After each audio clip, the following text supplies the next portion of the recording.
Oh my god.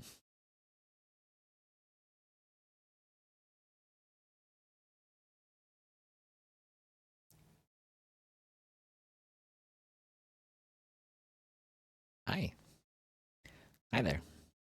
Meowdy. Where's my hello? Hang on. Where's there we are. Hi, hello. Meowdy meowdy meowdy.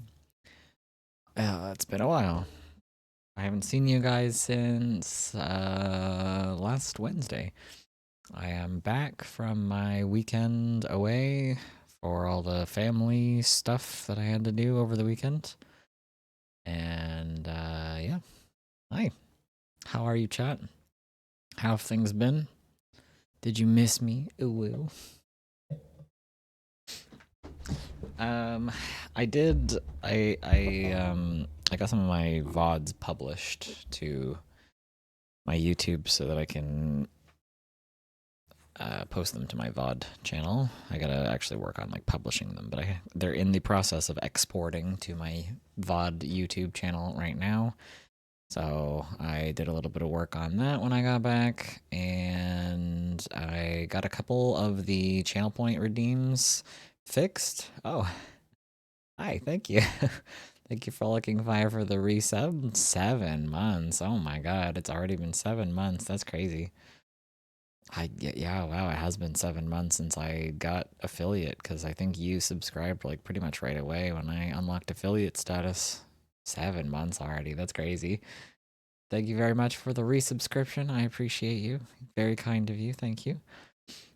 What was I saying? My 8 month is actually soon. I think Twitch is broken. Oh, damn, 8 months. Okay, that's even crazier. Um, wow. They want me to share the 7 month one again. Yeah, it's a little finicky sometimes. Technology is a bit silly. Anyway, thank you very much. I appreciate it. Either way, regardless of however long it's been, thank you for the subscription. I appreciate it. What was I saying? So I got some of my VODs exported, so I'm in the process of uploading those to my YouTube VOD channel. I still have a bunch more that I haven't done. I've been super behind on exporting my VODs because I've been so busy working on my VTuber and like art for my channel and whatnot. So I have to make sure that I finish that before the old VODs that are on the channel right now expire. And I also fixed some of the channel point redeems. I got them working with my VTuber model, like some old ones that I used to have on my facecam when I was doing facecam stuff. I got them working with my VTuber model. So the head pat one is still there. I fixed that one a while ago. I think the I'm lurking one should be up and working. It puts a little guy on my head. Here, I'll show it to you. Hang on. If somebody does the lurking redeem, it puts a little lurking guy on my head as the channel point redeem for fun, because why not? This is the guy that I used to have. I just put him on my head. And then I got the cowboy hat redeem working. So you can put a cowboy hat on my head. I fixed this one. This one's working again. Yeehaw, as they say. And then I think the head pat one obviously still works. This one I fixed a while ago. And the hydrate one, you can redeem it, but I ran out of time to fix this one.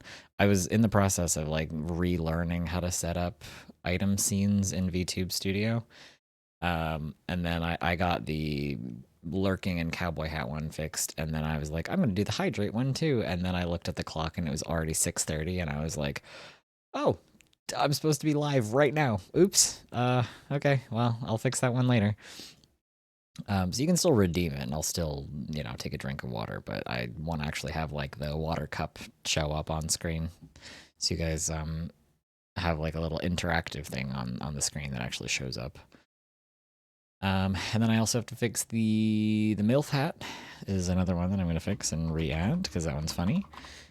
And what was the other one that I used to have before? I had one that put cat ears on me, but obviously it's not super necessary anymore because I have fox ears now, so there's no point in adding that one again.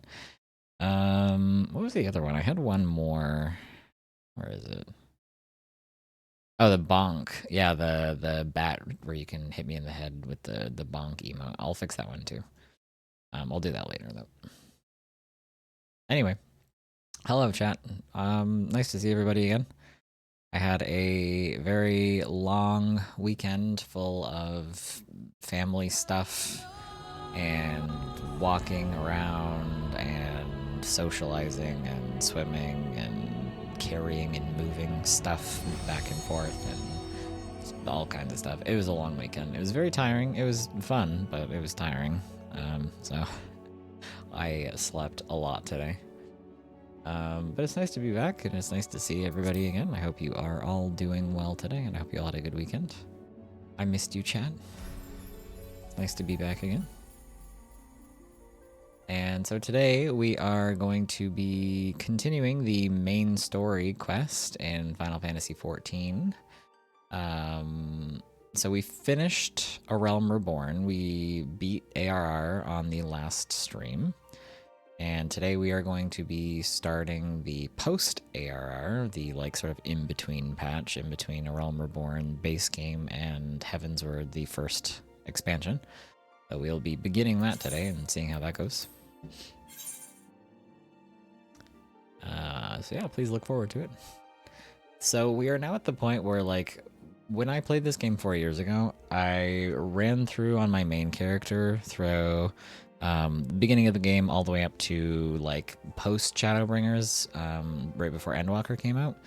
And then I had a couple alts where I like either played through part of A Realm Reborn, or I think I completed ARR on one of my characters, or I got close to completing ARR on one of my characters. I can't remember. But we have now reached the point where I really don't remember a lot of stuff because it's been so long and I only did post ARR once. So there's some stuff that I'm like really interested to see how it goes. I remember some key points to the story. Oops, stop. I remember some key points to the story, like a couple of the major plot points that happen during post-ARR.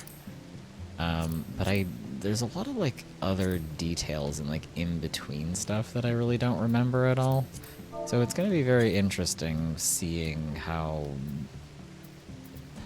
much I can remember and if anything is going to like catch me off guard or anything like that, because my memory is starting to get a bit spotty from here on in. Just purely because it's been such a long time. So I think you have to do the recurring problem, because I think that leads into the like primal returning thing. So let's start with this one first, and then we'll go back into the actual like main story quest. Sound good, chat?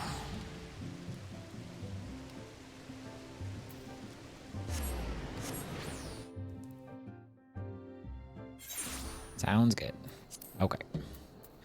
I also did a little bit of work on, so I'm Serpent Sergeant first class. I've been working on doing my GC turn-ins, or like the crafting and gathering stuff. So I'm trying to get up to the Sergeant and then the Second Lieutenant so I can unlock housing. So I did a little bit of that over the weekend. I unlocked Samurai and I unlocked Red Mage. Didn't really do much on Samurai, but I did like a couple dungeons on Red Mage. And I've been working on my gatherers and crafters, trying to get them to level 30 through the GC turn-ins so that I can unlock decenting and so I can get better at fixing my own shit, because all of my gear is currently like absolutely busted. Don't worry about that, we'll get there eventually. But anyway, that's largely all you guys missed. I wasn't home over the weekend, so I didn't have much opportunity to play the game, but on Thursday, or on Wednesday after stream, and a little bit of last night after I got home, I did a little bit of crafting and gathering, and that's about it. So we are pretty much where I was when I left, save for a couple crafter and gatherer levels. The nerve of some petitioners engaging us in as if we were a band of common mercenaries. I should be glad to refuse them all without a second thought.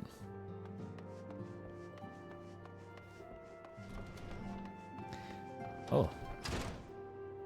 Okay, I guess this is also where the main story is, because I gotta talk to everybody in here. Should have done something, done anything, but I didn't know, and now Abba and Ali are... I will not let it be for nothing. I will earn this. This guy's name being Wig Stan fucking kills me. Oh, I should turn the volume back up. I turned it down last night because I was doing the main story quest, roulette, and Castrum Meridianum is loud as fuck with the alarms at the beginning of it. Such knowledge as I possess of the beast tribes and their primals is at thy disposal. Whether man or beast man, we are wont to seek power when plunged into the black depths of despair. That despair doth begin with the Amalja, who may have already summoned forth Ifrit. With our comrade Thancred now returned, thou wouldst do well to seek his counsel. Oh, do I have to talk to Thancred? Oh my god. 'Tis the lot of the powerful to attract the covetous as well as the needy. Thus doth prudence dictate that those with power proffer aid with one hand, whilst the other resteth ever on their hilt. I think I had this in my quote bot as well. Alas, we have not the luxury of time to decipher our petitioner's machinations, nay, not while the beast tribes do labor unseen, defiant in defeat, to raise up their fallen primals once more. Doubt not that they shall return, stronger and bolder both, nor that we shall be the ones to meet them. This sacred charge shall ever be ours. 'Tis but a pity we are so few, and our fortune so finite. How's everybody's weekend, chat? What did everybody get up to while I was gone? Did you all behave yourselves? Were you good, chat, while I was away?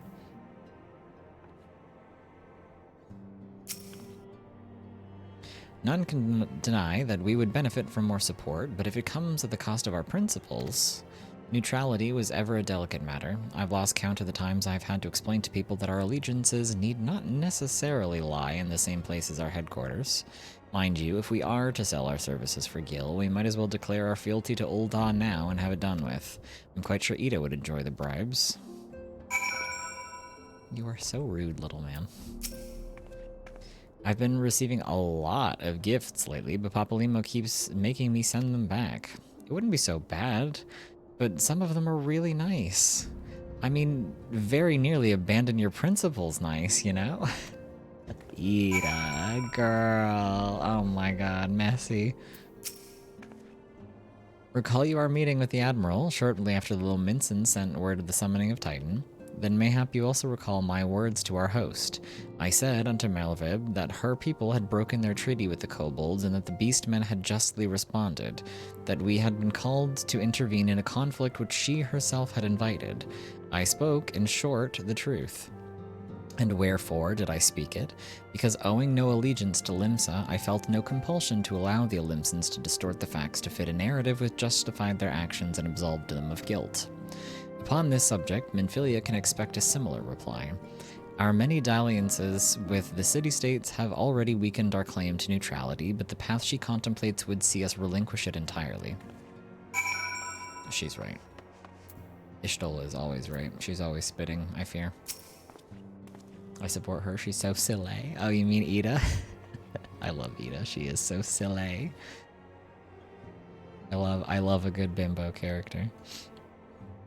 Fortune begets power, and power fortune. That we, and especially you, have power is beyond doubt. The question is what to do with it.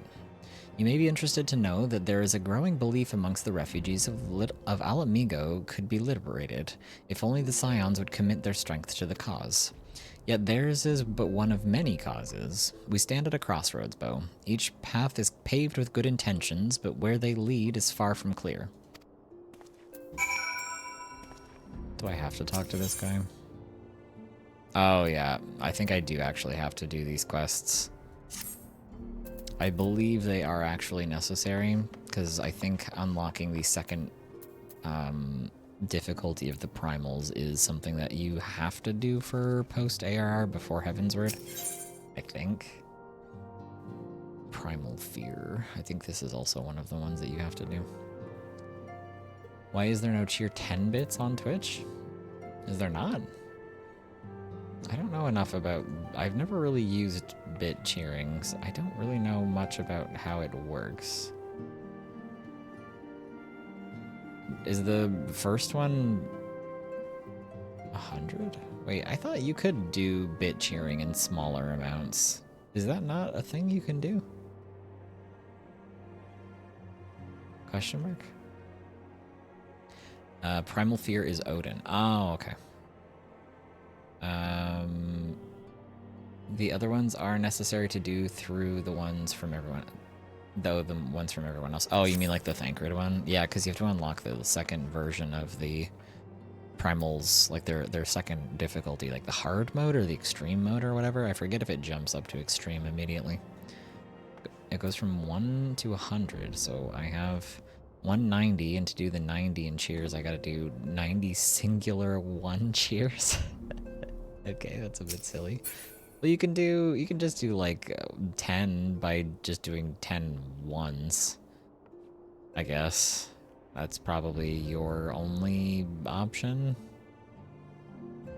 I guess.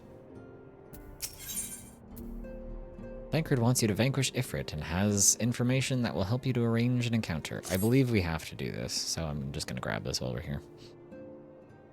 Confirmation has arrived from the Immortal Flames. 'Tis as Urianger said, I fear. The Amalja have already summoned Ifrit. A confrontation with the Lord of the Inferno is inevitable. I would like nothing more than to lend you my blade, but the students of Baldessian insisted that I refrain from taking to the field when it concerns primals. I know not the workings of it, but it would seem that recent events have left me especially susceptible to tempering. As much as I hate missing out on the fun, for everybody's sake, I must sit this one out. Instead, I will focus on gathering and analyzing data. Now, oh, thank you. Thank you for the 145 bits, Frolicking Fire. I appreciate it. This is very kind of you. You're very generous today. Thank you. I mean, today and in general, but thank you very much. I appreciate it. Thank you, thank you. I give you a big kiss. Mwah. Okay. Now the Immortal Flames have already conducted a preliminary investigation into Ifrit. They may well have information. Thank you for the 45 bits. Of course you would give me the bit donation while I'm talking to Thancred, Lamau. Oh my god, so funny. Thank you for the 45 bits, Frolicking Fire. I appreciate it. Thank you. Thank you, Illy. I had a character limit too. Oh my god, they make bit cheering so complicated for no reason. So silly. They may well have information that will be of use to you. Do pay a visit to the Hall of Flames and speak with Commander Swift. One last thing before you depart. Doubtless you remember Minfilia's words, but this Ifrit is a far cry from the primal you first defeated. You will want to assemble your most dependable comrades for the mission. Be safe, my friend. Oh, I'll be okay, Thancred. Don't worry about me. Big worrywart.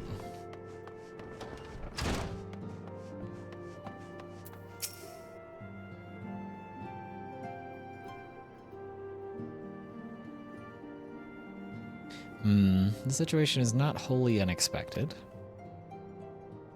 I too have given much thought to our organization's future, though it would seem I have reached a different conclusion. Mayhap it is time I made my feelings known to the antecedent. Come along.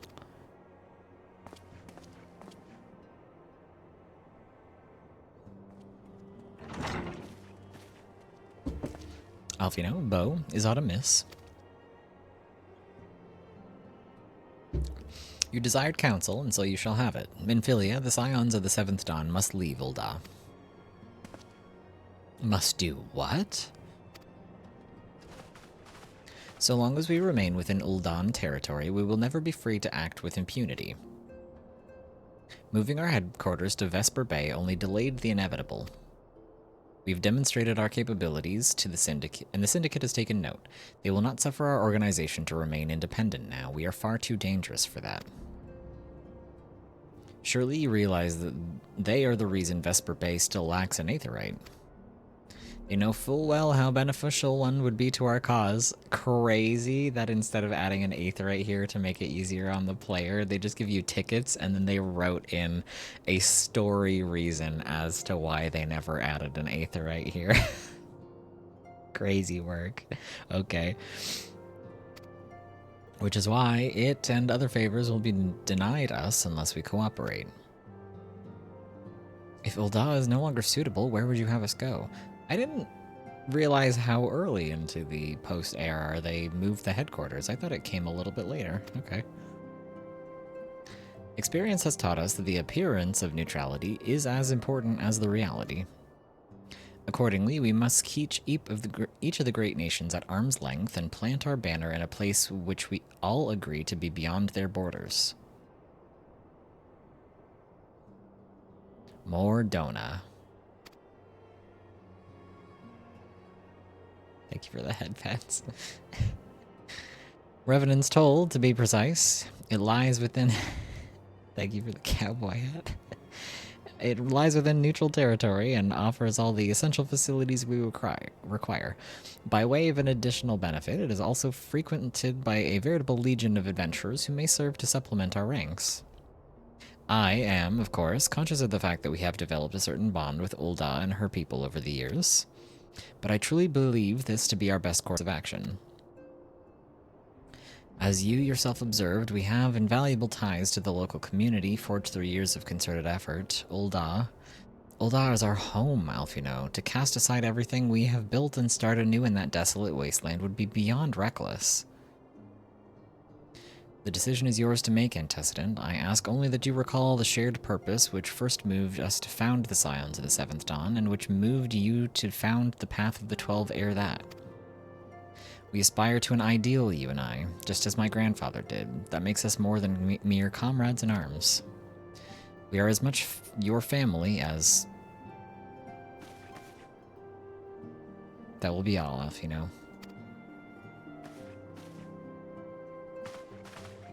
Quote bot spotted again.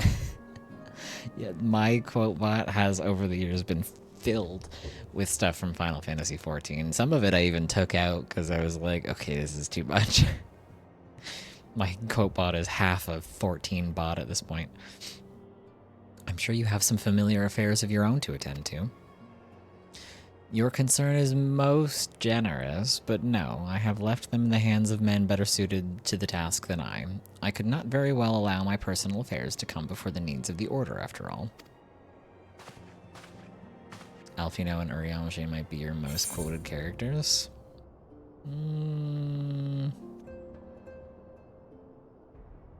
Probably.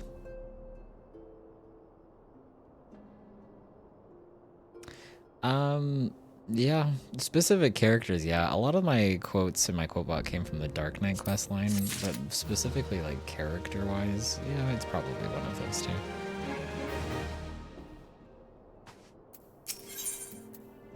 Once again, Minfilia appears to be lost in thought. Leave Ul'dah. Has it truly come to this? Oh, Bo, pray attend to Alfino.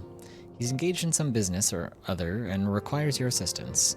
Pray be on your way. Alfino waits upon you, and I have much to think about. Oh, and tell him he shall have my answer in due time.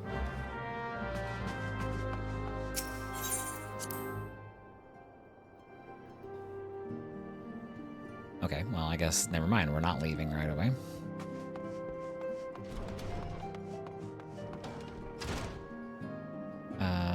What was I just thinking about? There's something else I wanted to make sure to check on. Oh, yeah. I'm not sure at what point I should do the Coils of Bahamut raid series, questline, story, whatever. Because that story ties into ARR and, like, the ending of ARR when you start to hear the, like, growls in the, like, post cutscene after you do the Praetorium and stuff. So the story of that raid questline ties directly into that and answers the question of where Alize has been during the entirety of ARR. So I don't know when would be a good time to go and unlock that, and I don't know how much people would enjoy me doing that on stream, because it's not exactly like a popular raid series, because it's super old and it's not, like, great. But I would really like to re-experience the story because I admittedly wasn't that interested in it the first time around because I didn't really... I did it super late in the game, like way past the point where I was supposed to. So I just didn't really like remember what was going on or why I should care. So I would like to go through it again, but I don't know when would be a good time to like kind of schedule it in, and I don't know if I should just do it off stream because I don't know how much people give a shit about the Coils of Bahamut raid questline. It's so old.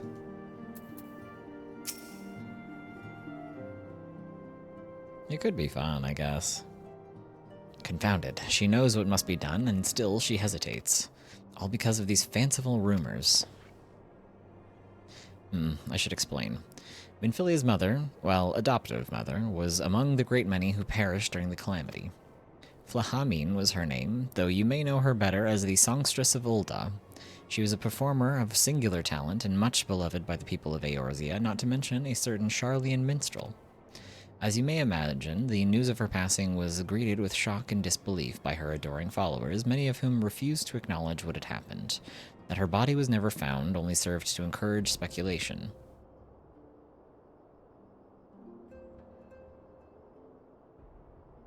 Minfilia too struggled at first to accept the truth, but as Flahamine's absence stretched from months into years, she saw that there could be no other explanation.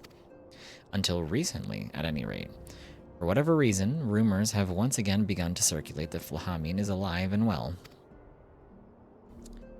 One of our informants, Father Iliud, has sent word that a woman matching the songstress's description has been seen of late at the seaside resort of Costa del Sol. If we could succeed in tracking her down, I have no doubt that any worries that now plague Minfilia's heart might be assuaged.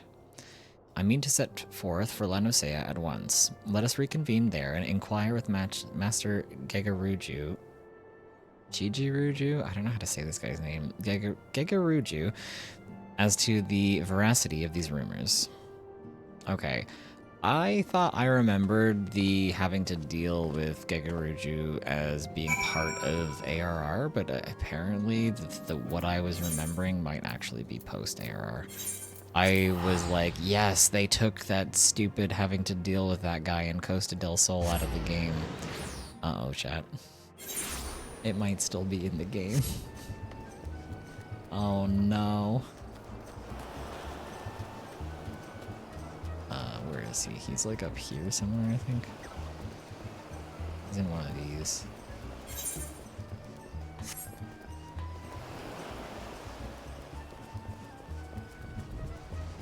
I don't remember if they ever, like, cut down on the quests and quest steps in post-ARR. I don't think they did. Ah, you've arrived. Let us see if Master Gegaruju can shine any light onto the rumors regarding Flahamine. Oh, sweet sirens of the sands, my Mikote muse, why have you forsaken me? Titan's Bane, I mean Bo, what brings you to my humble resort? Flahamine? You mean to tell me the goddess made flesh who dwelt among us until so very recently was the songstress of Ul'dah? Egads, man, if I had known that, I would have chained her to my bedpost and never let her leave. This is exactly why I didn't want to have to talk to this guy again. We should throw this man in the ocean. Oh, for shame, to think that she now plies her trade for the riffraff off to the west or wherever she said she was going. It's a tragedy, I say, a tragedy. West, is it? Thank you, Master Gegaruju. Your information will serve us well. That said, there are any number of places she could be. I shall begin my search by the docks and see if any witnesses might have some knowledge to spare. I'd be most appreciative if you could travel onto Wineport and do the same. We should beat this guy with hammers. Little weirdo.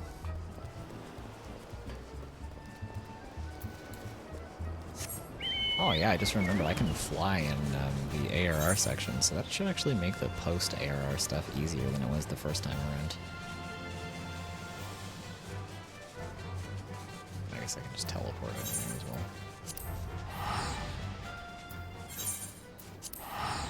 First time I did post-ARR, we didn't have flying in the ARR maps.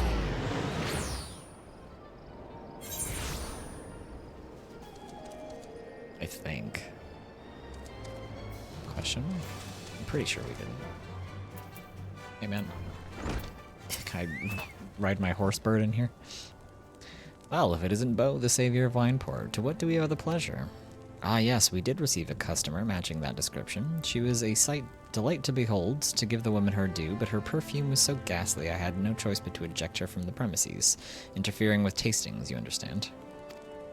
If she is your quarry, why not consult your blind associate? His olfactory perception is without peer. Given that I could smell the woman from a mile away, I dare say he could smell her from 10.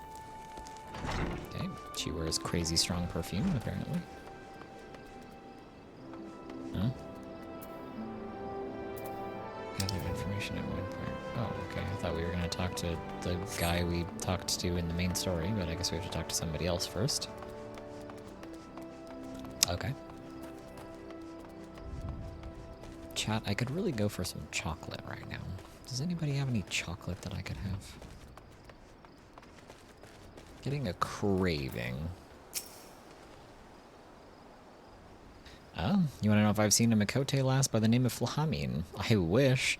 I haven't seen any lass of any description for far too bloody long. Okay.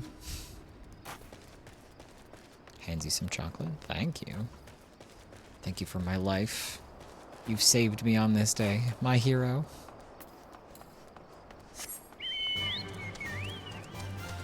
Chat, what's your favorite kind of chocolate?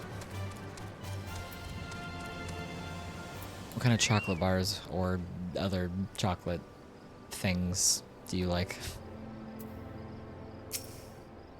Sniff, sniff. I see you have had many great adventures since we last spoke, Bo. Like the 4th person who sniffed me in this game so far. You must share them with me sometime. The girl from a little while ago, one does not forget a perfume like that, so robust and intoxicating, yet simultaneously familiar. Reminiscent of a bloom native to these parts, in fact. I said as much when we spoke. She complimented my powers of observation and asked me where she might find some of the flowers. So I told her to follow the road south to the Raincatcher Gully and head east after crossing the second bridge. The flowers which grow in the shade off the cliff have the strongest scent, you see. If you make haste, you might find her there yet.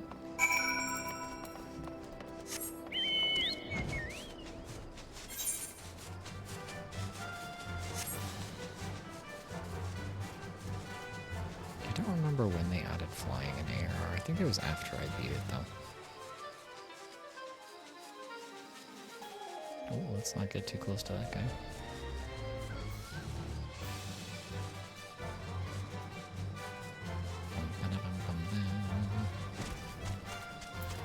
There she is.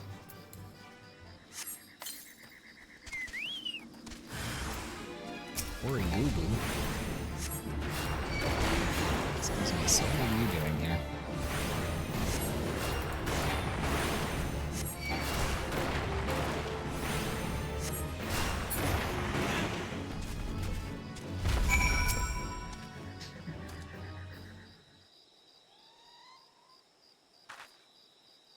I am in your debt, stranger. I did not realize my activities had roused the Gubu's ire until it was too late.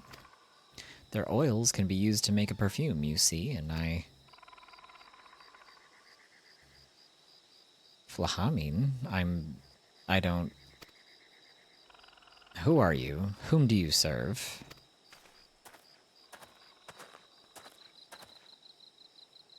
It appears you've already found our woman. Consider me impressed, my friend. The songstress of Volda, I presume, Minfilia, or should I say, Acilia, is looking for you. Acilia? You are the very picture of health, milady, yet the world thinks you dead. I can only conclude that this was by design. The question is, why? Not everyone who endeavors to find me does so with the best intentions, child. You will be pleased to know that I fully intend to reveal myself to Minfilia when the time is right. Oh, well, that does please me, more than you know. But tell me, sojourns in the forest of Lanosea aside, when exactly will the time be right? When I deem it so. Do you imagine I traveled all this way on a whim? As I was telling your associate prior to the intrusion, I came here to harvest these flowers for use in a perfume. Does that satisfy your curiosity, or would you interrogate me further?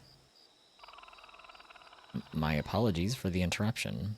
Anyway, now that we all have that which we came for, might we continue this conversation in a safer locale? Wineport, say?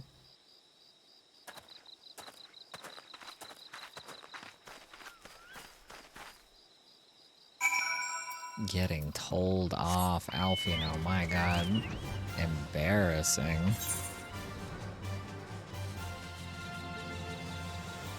Bad first impression, little man. Oh my god. He is not gonna win any favors like that.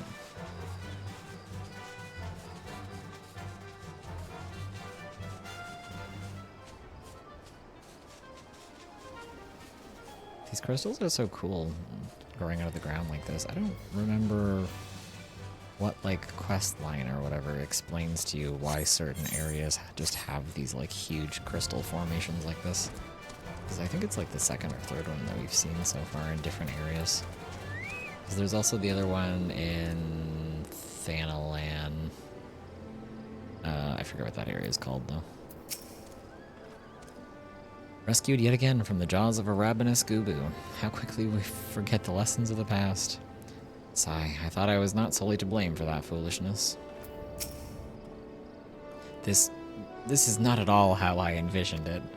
I can scarce begin to imagine what emotions will go through Minfilia's heart when she reunites with her mother after all these years. Despite her years of nomadism, it would seem Lady Flahamin has kept a close eye on the affairs of our order. Surprisingly close, in fact. Suffice to say, she is nothing if not resourceful. One does not develop such skills without effort or without reason. Flahamin has made her peace and is ready to reunite with her adopted daughter. You say my daughter awaits us in Vesper Bay, yes? I've kept her waiting long enough. Let us be off on the next ferry. I can finish fashioning the perfume along the way. Understood. Come with me. It would be my pleasure to escort you to the Waking Sands. Pray. Return to the Waking Sands. Oh. Wow, they just teleported me there. Okay. Thanks, I guess.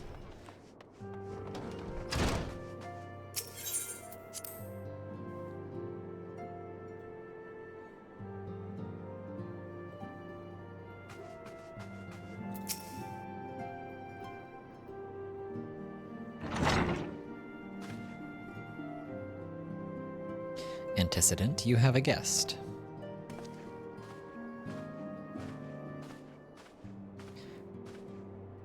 Lahamin? Asilia?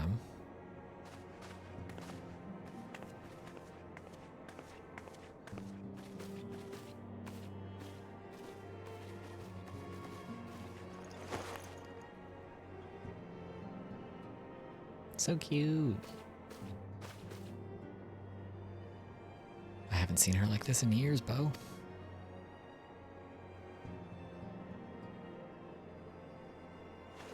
What, hugging someone? Oh, crying. Okay, she was crying. I never truly believed it when they told me you were dead, but what kept you away for so long? The Imperials came after me, as I always knew they would, and so I resolved to stay as far away from you as I could, lest their pursuit of me endanger you and our cause. I could think of no better way to grant you the freedom to continue your work. And to continue it, you did, achieving things I would not have imagined possible. I followed your every success and celebrated in secret. So proud of you, Asilia. I learned from the best. I have a gift for you.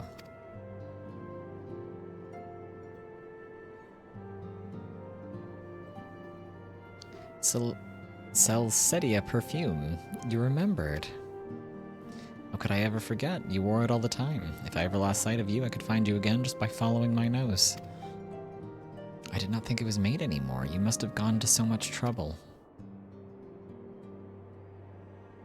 It was no trouble to me, my darling. I fear I cannot say the same for Bo, however. I could not have made it without him.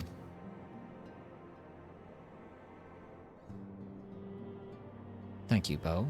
Thank you both.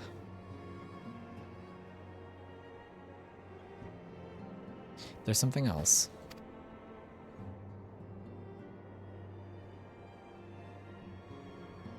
This is the cat's eye I found. All these years you kept it. Imagine if your name was Bo, TH, like both. Funny. Good one. My father was a member of the Alamegan resistance. When I was yet a child, he brought me here to Ul'dah. The accident which claimed his life happened shortly after our arrival. It was Lahamin who took care of me then. She raised me as her own, taught me everything I needed to know to survive. I am no stranger to the facts of your history, yet I fear I have failed to grasp their implications. It is clear that there is much I do not know about you and your mother both. One of her first lessons to me concerned mining, and I was a very dedicated student. This cat's eye was the first stone I unearthed. It wasn't much, of course, but I was exceedingly proud to have found it nonetheless. So I gave it to Lahamin as a gift. She said it was beautiful, but there I am at a loss. Why are you returning this to me? Is something amiss? No, Asilia, nothing is amiss. Quite the opposite. I need you to realize how far you've come, and how much further you must still go. You and your allies have accomplished more than I could ever have hoped. You've succeeded where I failed, and made me so proud that words fail me. But even as I marvel at the woman you've become, and at all the many things you've done, I cannot help but think of that which you have yet to do, and of what it may entail. Asilia, daughter, you cannot stay here anymore. You and the Scions must leave Ul'dah. Lahamin. You built it once, Asilia. You can build it again, and this time we'll do it together. Truly?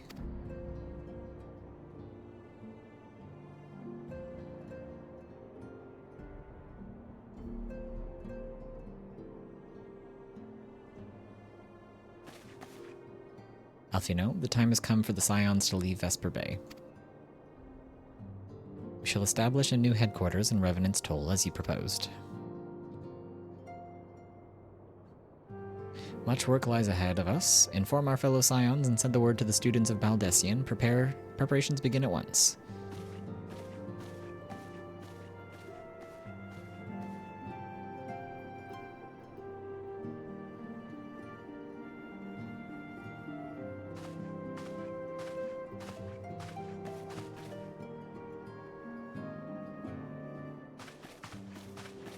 Ooh, Minfilia yearns for the mines.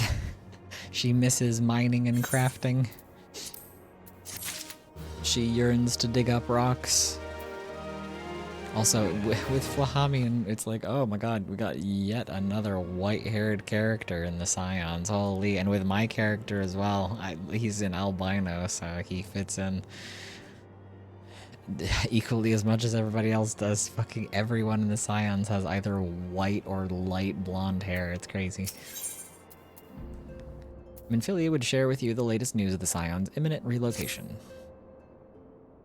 If you don't have white hair, get the fuck out of the Scions. You're only allowed in if you're a non-white haired character if you have like platinum blonde hair.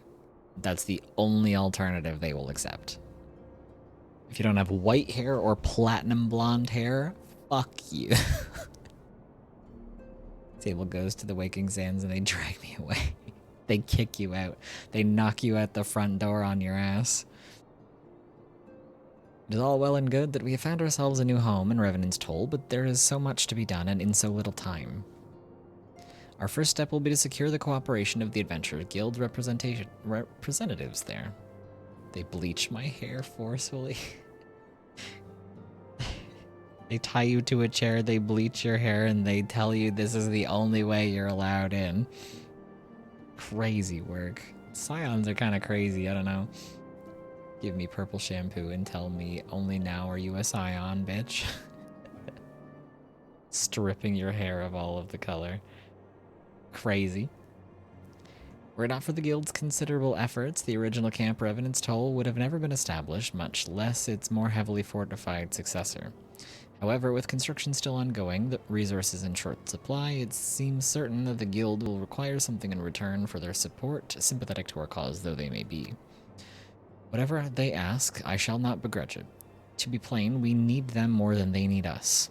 Without their assistance, such essential tasks as securing new facilities, cultivating relationships with local merchants, and recruiting adventurers would prove difficult, if not impossible.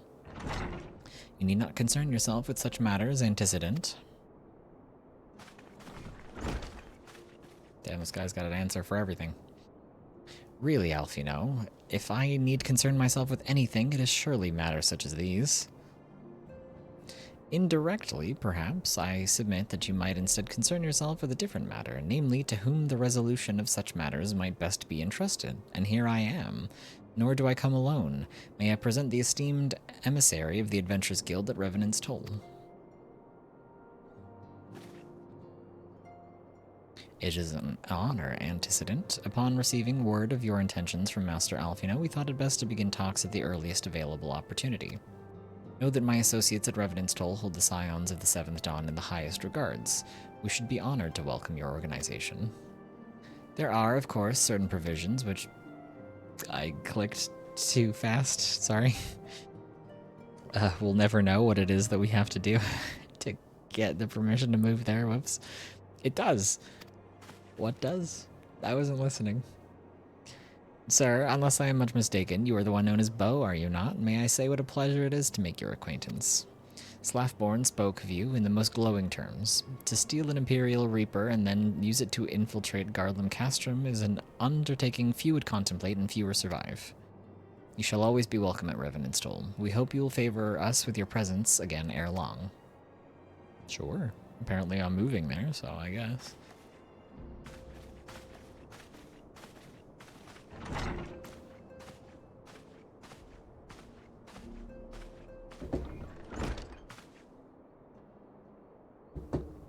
Well, well. It would seem your reputation precedes you, Bo. Mayhap I should dispatch you to Revenant's Toll with all haste as first intended. But before that, I dare say you've earned yourself a rest. After all, you've traveled so far, and there's already so much you've done for us and for me. We will speak again anon. Till then, take care.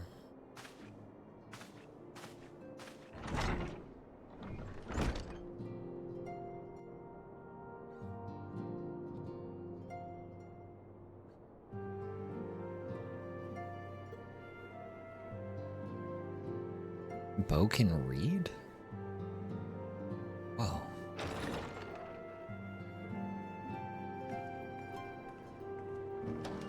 Ah, Bo, were you able to get some rest? I would ask that you come with me to the Solar. Alfino has just returned, and it would seem there's something he would share with us. Bo literate Yarrow? Slay.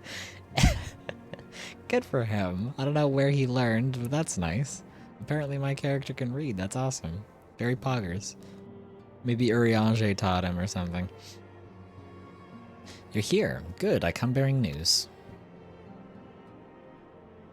The negotiations are concluded. And our friends at the Adventurers Guild have agreed to furnish us with new facilities and material support in exchange for our assistance in the ongoing defense and development of Revenant's Toll. And the Scions of the Seventh Dawn shall have a new home in Mordona, the Rising Stones. Yay! A bittersweet victory, if truth be told. I cannot deny that I had come to look forward to Tataru's tales of our many guests and their many, many demands. From the waking sands to the rising stones. Passably poetic. That wasn't your doing, was it? Urianger's little smile, so cute. Urianger office siren teaching you to read ASMR 3 hours heavy breathing compilation. I mean, the way that he speaks is very poetic and calming, especially his like new VA after ARR, so it would probably be nice ASMR listening to him read. I too have news to share. In expectation of this momentous day, I personally informed the Alliance leaders of our plan, and they have each pledged their full support, General Roban included. Moreover, I've decided that the time is right for us to cast off the vestiges of our Order's veil of secrecy and announce ourselves to the world. I think everybody already knows that you guys exist. Are you sure that is wise, antecedent? If anything, it is a mere formality. Our existence is quite possibly the worst kept secret in Eorzea. Let us affirm our identity, proclaim our achievements, that all may know what the Scions of the Seventh Dawn stand for. Well, obvious risks apart, it would be nice to receive a little more recognition. And the people have a right to know who saved them. Urianger and Thancred shopped at the same fuck-ass sandals store. Yeah, they went on a date to go shopping and got some shoes together. It is my hope that this gesture will encourage the people of Eorzea to place their trust in us. I would reveal to them the true extent of our power, yes, but in so doing I would show them that it is a power accountable to no one and at once to all. And what of us? We who have felled primals and faced down the Empire, to you, my fellow Scions, I would say this. Prepare for the challenges which lie ahead, for they will be great indeed.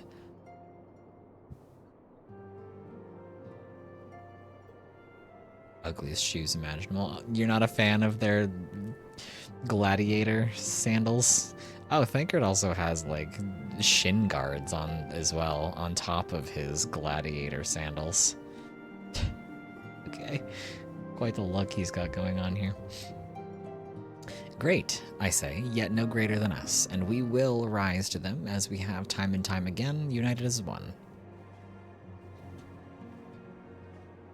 Thancred is wearing the fucking ugliest outfit. It is so maddening. What do you mean? You don't like his fit? What's wrong with it? There must be some way I can... Wait, that area is said to be rich in minerals. Maybe I should ask Wahami to teach me the basics of mining, too. Now, what are you up to? What are you planning? Hey, Foxy one. Hi, Grim. Hi, Kitty one. Hi, Catty one? No, that means something else. Whatever. Hello. How are you doing? Welcome in. Nice to see you. How are you today? Yeehaw! Yippee! Yeehaw! I should actually put the toggle. Hang on.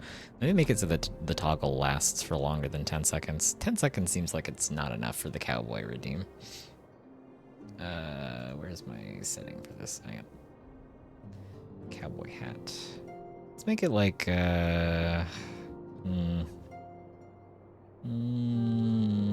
let's do like 120 seconds. And then we'll make the cowboy hat the furthest one back. I forgot to actually, I don't know how, I don't remember how to change which layer the objects are on. I would like to make the hat the furthest one back and then the head pad and the little lurking guy further towards the front, but I don't remember how to do that. So that's a bit complicated. Good Warframe brain rotted, but good. Yeah, I've tuned into a couple of your Warframe streams. How far are you in like the story and which frames are you enjoying? I've played a little bit of Warframe in my day, here and there. Okay, how do I edit items so that,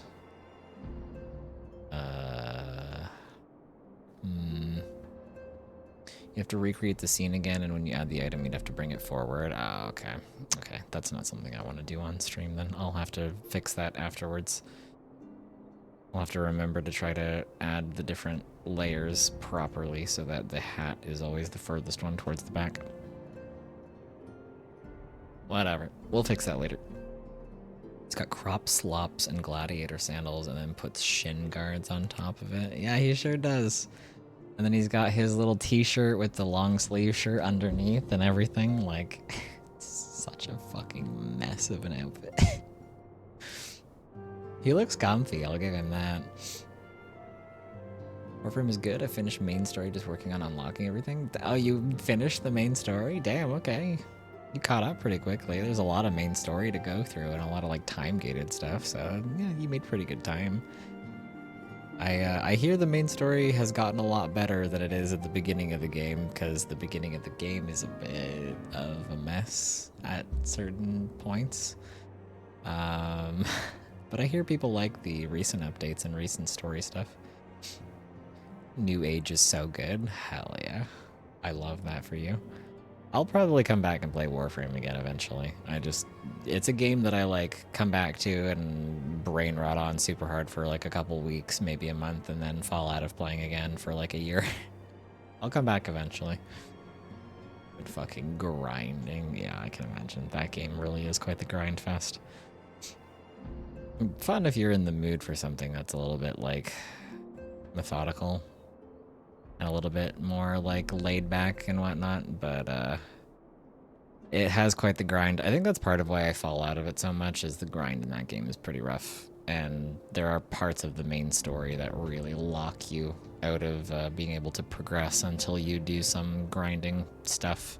And I'm not always in the mood for that, you know? Sometimes I want to just be able to progress the story.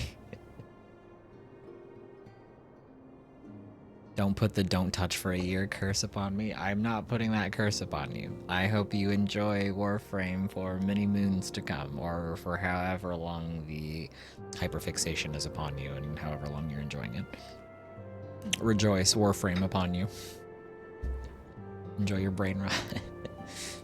You have to grind that much for the main story anymore? Oh, really? Did they take some of the grinding portions out? That'd be kind of nice if they did, to be honest.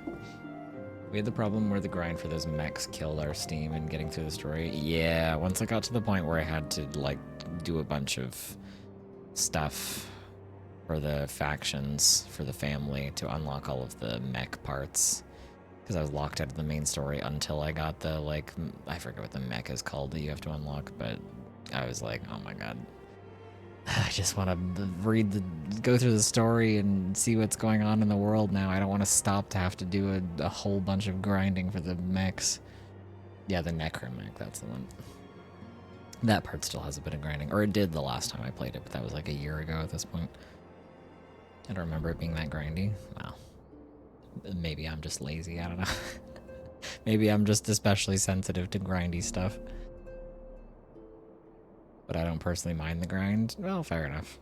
I probably mind it more than other people do. That's probably what the issue is. I get a bit bored when things are a bit like repetitive and monotonous.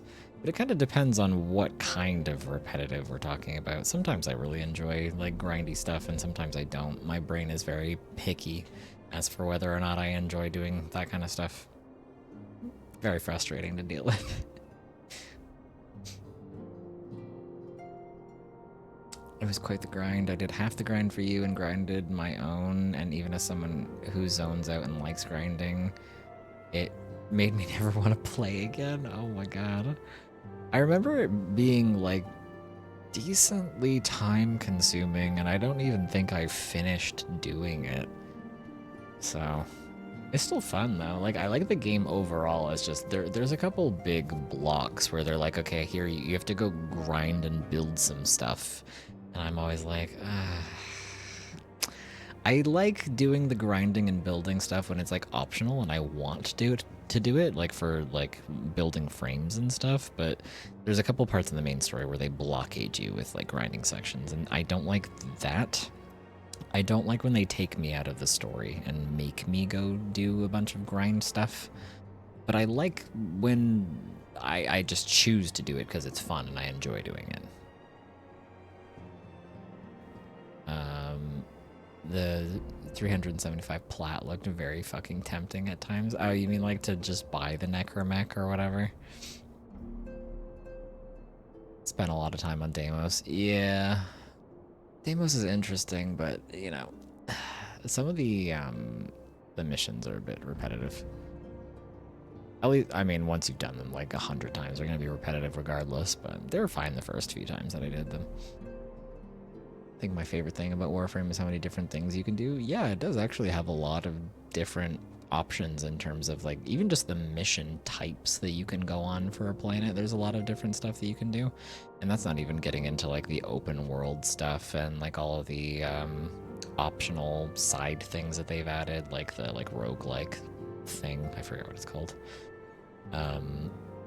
Yeah, there's a lot of stuff to do nowadays. It's not just like, it used to be a pretty crazy grind fest when all you had to do was the missions on the planets, but they've added a ton of different things that you can do now, so it's a lot more varied, and there's like some just fun minigame stuff that you can do, and like I can go hunting and fishing. Yeah, they added hunting and fishing so you could just like chill and go fish. It's pretty good. It's not just the grind, it's then like the 40-hour wait after. Yeah, the having to wait to build the necromech after you've grinded all the materials for it is also a bit shit. If there's one thing I wish they would very sincerely either take out or tone down, it's how crazy the build times are on the warframes and the mech parts.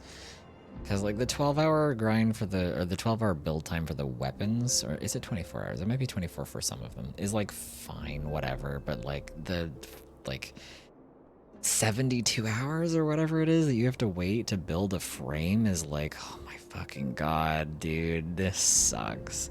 And it's so like, I know you want my money, so I'll just pay the platinum for convenience of making it build faster, but I hate it. It's the one thing in Warframe that I think is like egregious and I really do not like. I really wish they would tone down the like build times on frames. So annoying. Yeah, I just waited 3 days for Trinity Prime. Yeah, it's fucking brutal. Do you like Trinity Prime? How is she compared to like the regular Trinity? I imagine she's got like better stats and whatnot. Every piece of mech was 12 hours, and then to put it all together is 72, I think. It killed us both after spending so long working. Yeah. Yeah, the warframes themselves are like that too. Every piece that you build is 12 hours, I believe, and then the frame itself is 72 hours. It's 3 days. You need to drop Dante Prime. True. Dante fucking rules. I love playing him. I hope they buff him again. Okay, it's definitely not like this anymore. Oh, really? That would be really nice, because the necromech had the exact same build times that the warframes had, or have, question mark. It was rough. When we were building the necromech, it was like, you can't be fucking serious. I want to play the main story, but I'm locked out of it for like 3 days because I have to wait for the necromech to finish building. Oh my god. I have no memory of having to wait that long. Well, this is a while ago. I think the last time I played it was like a year ago, and I was already like pretty far into the story, so I like was very close to already being able to build the necromech. So I'm pretty sure it was 72, because I thought it shared the exact same build time that the warframes do, and the warframes are 72 hours. We spent literally 2 weeks on it between faction grinding and building, and that was the lock on the story, and we played after. They claimed to have lessened the grind, and it was ass. Yeah. Oh yeah, they did, I remember that. They did remove some of the grind on like gathering the materials and the parts and stuff. They made it a little bit easier to get the parts for the necromech, but it still was a bit of a grind to get the materials for them and to figure out how to get the materials for them, because I didn't fully understand some of the Deimos mission mechanics, because some of them are a little bit convoluted. But once I figured that out, it was still a little bit of grind to get the materials, and then the wait time after that. I think they just give you spare mech in the story now, then give you the blueprint for after if you want to build it. I've never built it. Really? I could have swore I had to build it. I think they give you, from what I remember, there was like spare parts that you could use, but you had to like combine those with other materials to actually build the parts for it. I think we did have to build it. Just checked my arsenal. I do not have a mech at all. What the hell? Did they change stuff in like the past year about how all that works? That's crazy. I would have played that in December of last year. The last time we played Warframe was in, I want to say July of last year or August of last year, something like that, because we were playing it around the time that I had just started streaming. Not like right when I just started, but like very shortly after that. I remember streaming it, I think in July. Question mark. So, yeah, it's been about a year. Is it the Heart of Deimos quest? Yeah, I believe so. It's around the Deimos quest stuff.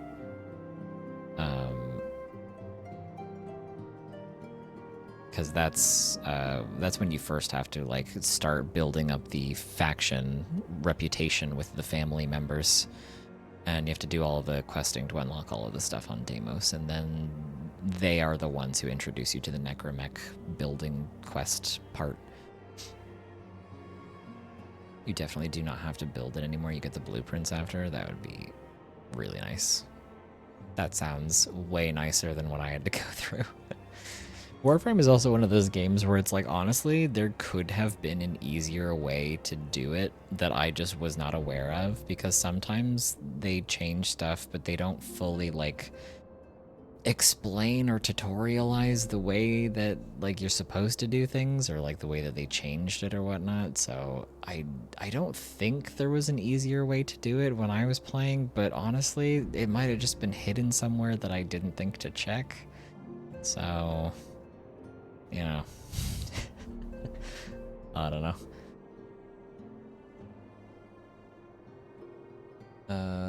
Let's see. Yeah, we both had to build it. They've changed a lot, and that specific mission, that specific lock has been a controversial one for years. They've changed it many times and apparently finally nailed that locking main story for so long burns people the fuck out.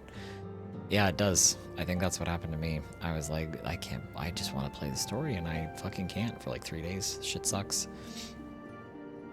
Definitely don't have to build it anymore. You get the blueprints after that. Yeah, that sounds nice. Very preferable. We researched the fuck out of it. We did the easiest way outside of paying pure plat. I know someone else who played the game when it was an even longer grind, and it was just like that. Yeah. Yeah. I don't really fully understand what the like thinking is. Like, I know that the game requires that they put stuff into it that's like for player retention purposes, because they want people to have stuff to do when they log on every day, and they want to sort of add like artificial ways to extend different parts of the game's replayability, because, you know, that's like it's a thing that they do in online service games because they want people to keep coming back and keep having to come back and keep like working towards stuff, because it makes people continue to be interested in the game. But I think Warframe has over the years taken a couple missteps by time gating things that really shouldn't have been time gated like that. And I think the especially bad missteps are just when they lock you out of doing stuff in the main story because you haven't built this one thing. They've done it a couple times over the years. There's also a couple like weapons that you had to build in some parts of the story, like way early on in the story, that you had to wait for as well. But I think they've like toned some of that stuff down as well.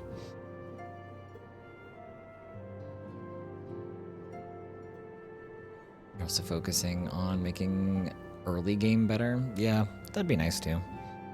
The I know they've written and redesigned and reformatted some of the like early story quests. Like the beginning of the game is completely different than how it used to be. They've changed a couple times for the better, I think, because it's actually a little bit more engaging story-wise now. They kind of like drop you into the story. It's a bit more interesting. They're introducing new quests that helps with understanding mods and stuff. Oh, that would be nice too. Yeah, for a new player, there's a lot of systems in the game that they're not really like intuitive.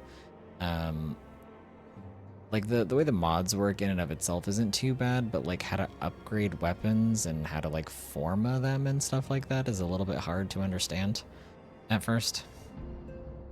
Just go knock on their office door and ask them why the fuck it's like that. Yeah, just show up to like TennoCon or whatever and be like, hey, let's talk. Why'd you time gate me? It's fucked up.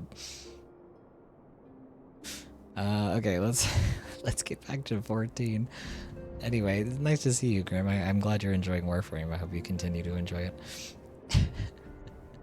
I want to go to TennoCon so bad. It sounds fun. People seem to like it. They have one every year, and they always like give away freebies, and they always talk about like the state of the game and what they're planning for the game and showing off different like previews and whatnot. So it seems like a fun time. I'm sure it would be interesting.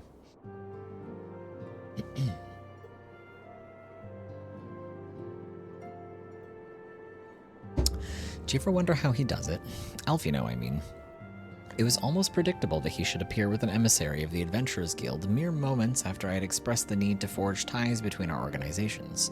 Truly, his sense of timing rivals even your own. Yeah, well, he's neurotic and he plans everything far ahead and he makes sure to set everything up just right. So, setting such mysteries aside for the present, I have a task for you. I would like you to deliver those documents to Slathborn. They concern our forthcoming move. Do take care of the road and represent us well. You got it, boss. They're so close to where I used to be. Insane. Oh, really? Yeah. Despite TennoCon being held in a place that's like, you know, not that far away from where I am, realistically, I could go. Just haven't bothered yet for no particular reason. It's just I'm never really like in a Warframe brain rot at the time that they're having TennoCon, so I just never really care to go. But it could be fun. I was told to expect a Scion, but I didn't expect it to be you. It has been far too long, Bo. You have something for me, yes? I do indeed. Let's see. Yes, everything appears to be in order. You'll be staying with us for a while, yes? Would that we had a dozen more like you. Since we don't, though, we'll just give you the work of a dozen men. Heh. I jest. I don't think he's jesting, is the thing. Planning a trip home around it, maybe, my cards. That could be fun. I'm coming home for TennoCon, yeah.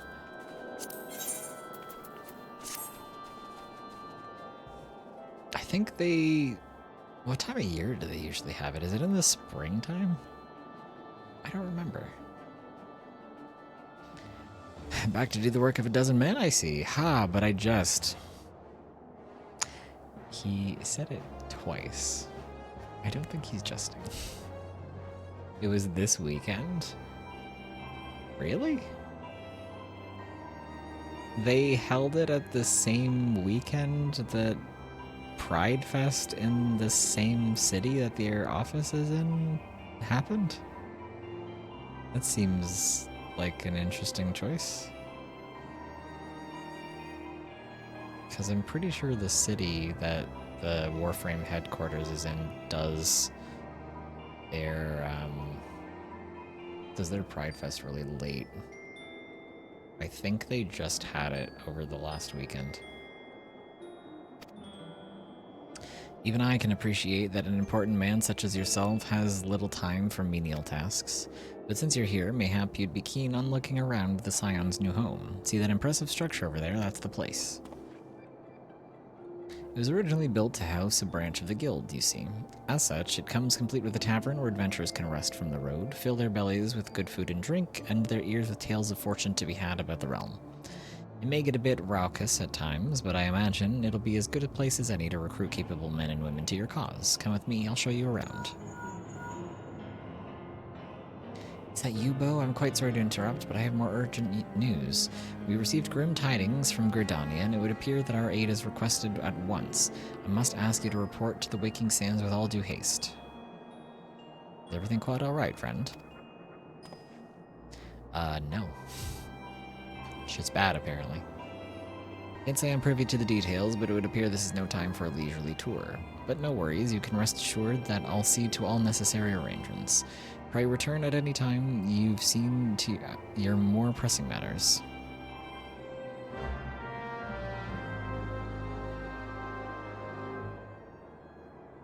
I'm pretty sure part of the reason that they ended up moving everybody here is because everybody complained that there was no 8th rate in, at Vesper Bay, where the original headquarters was. So they're like, oh, fucking fine. Instead of adding a new one here, we'll move you to a more neutral location. Are you happy now? It was a very contentious topic for a long time.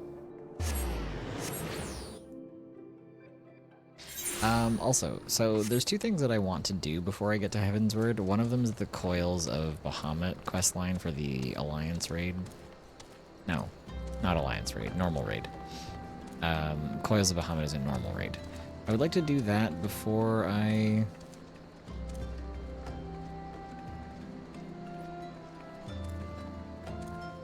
before I move on to... Sorry, I don't know why the fuck he was doing that. I like to do that before I move on to Heavensward, and I would also like to do the Alliance raid, the Crystal Tower, because you have to. So, need to do that at some point. Once we get moved over to Mordona, once our headquarters gets properly moved there and we settle in there, that will probably be when I start the Crystal Tower raid, because it is now part of the main quest, essentially. But I don't know when to squeeze the Coils of Bahamut questline in.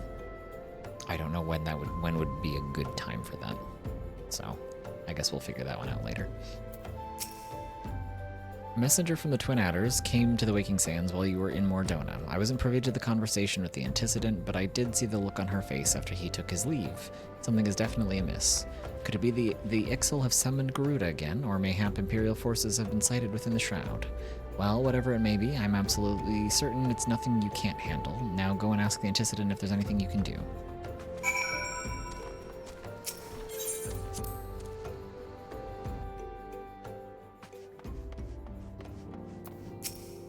The nerve of... Oh, I saw this already.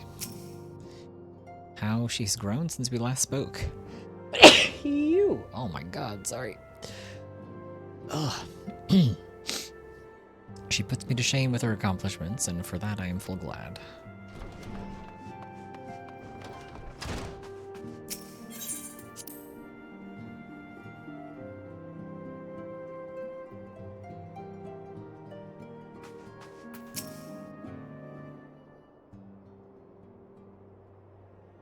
I knew this day would come, yet I had prayed it would not come so soon. We have reason to believe that another primal or entity resembling one has been summoned in Gridania.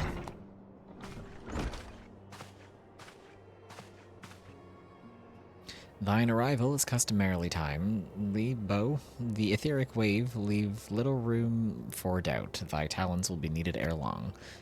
If there be truth in my suspicions, 'tis a familiar foe we face, though one quite unlike the Lady of the Vortex. We dare not draw conclusions without evidence, but as Urianger says, the readings bear a strong resemblance to ones observed more than 5 years ago. Though I had hoped the Mogul's guard beyond such follies. Suffice it to say that this disturbance warrants a full investigation. Thy presence hath been requested by Commander Hulua. He awaiteth thee at the Adder's Nest. Pray hasten to Gridania, Bo. Eden Popolino Mo will rendezvous you there. Oh my god, hello? Okay, I'm losing my ability to read. I haven't had a coffee today. I've been trying to have a tea, and I haven't finished it, and I think my brain is lacking caffeine and tired. So I can't fucking read right now. May you walk in the light of the crystal. It's close enough, we'll just deal with it. No, I did not get it correct. No, it doesn't matter. We move on. I guess I could just return. I forgot completely about the... how do I say it without spoiling what we're about to do? The Mogul's Guard thing that they just mentioned. I completely forgot that that was part of the main story.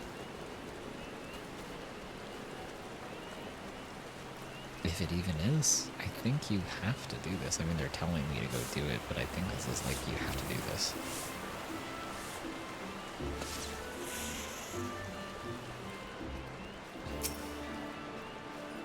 I love this little frog wizard. That's awesome. Oh, look, a little fox. Oh, I should get that minion. Pleasure to see you as always, Sojaniro. Thank you for coming so swiftly. I could not think of no one more qualified to... but we're getting ahead of ourselves. Allow me to explain.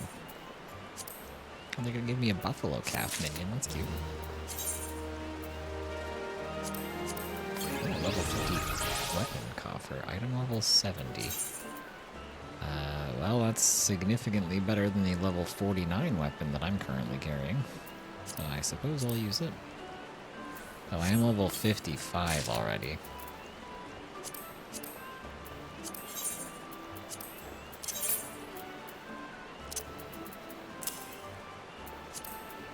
I'm like kind of already over leveled for this weapon, but whatever. Fuck it, we ball. That's my... Oh no, I already have level 50, level 70 stuff. That's fine. Well, not these ones. My jewelry is a bit outdated, but whatever, it's fine. Hail to the King, Kupo. Yeah, I completely forgot that this was part of the main story quest. And I also forgot that when you attempt to move your headquarters over to Mordona, you get interrupted by, like, side stuff multiple times. It's gonna take us a little while to actually move there. Oh, I should have been accepting those, like, rings and stuff as we were doing those previous quests instead of the money. I took the money because a lot of the quests that I was doing before were not giving me better gear than what I already had. But now we've reached a point where my gear is actually like kind of outdated on my jewelry area of the right side, whatever. I actually should have been accepting those rings and stuff. This is bracelet. Maybe necklaces next? Question mark. Yeah, well, whatever. Not long ago, the Moogle Kupla Kop visited the Adder's Nest to request an audience of the Elder Seedseer. He spoke of an imminent threat to all Moogle kind, one which would imperil the entire Twelveswood if left unchecked. You proved an able ambassador to the Sylphs, and we would have you reprise the role in our dealings with the Moogles. The rest you should hear from Kupla Kop himself. He awaits you within the Elder Seedseer, with the Elder Seedseer at the Lotus Stand. It's quite the slip up. Don't worry about it.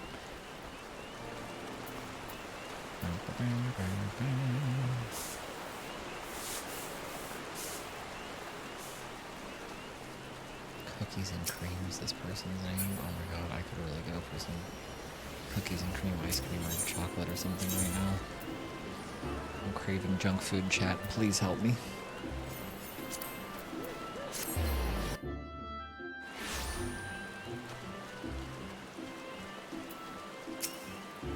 Those scions have already arrived, sir. May I show you in?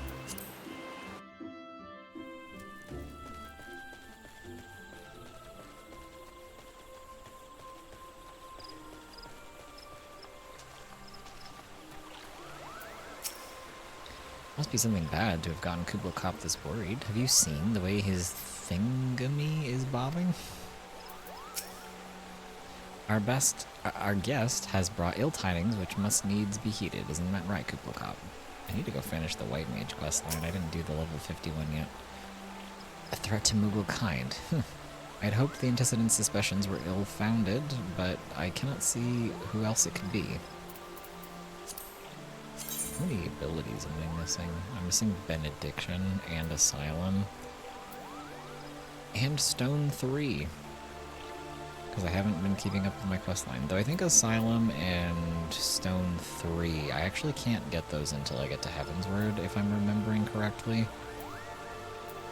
Because I think the level 50 to 60 quest line is in Heavensward.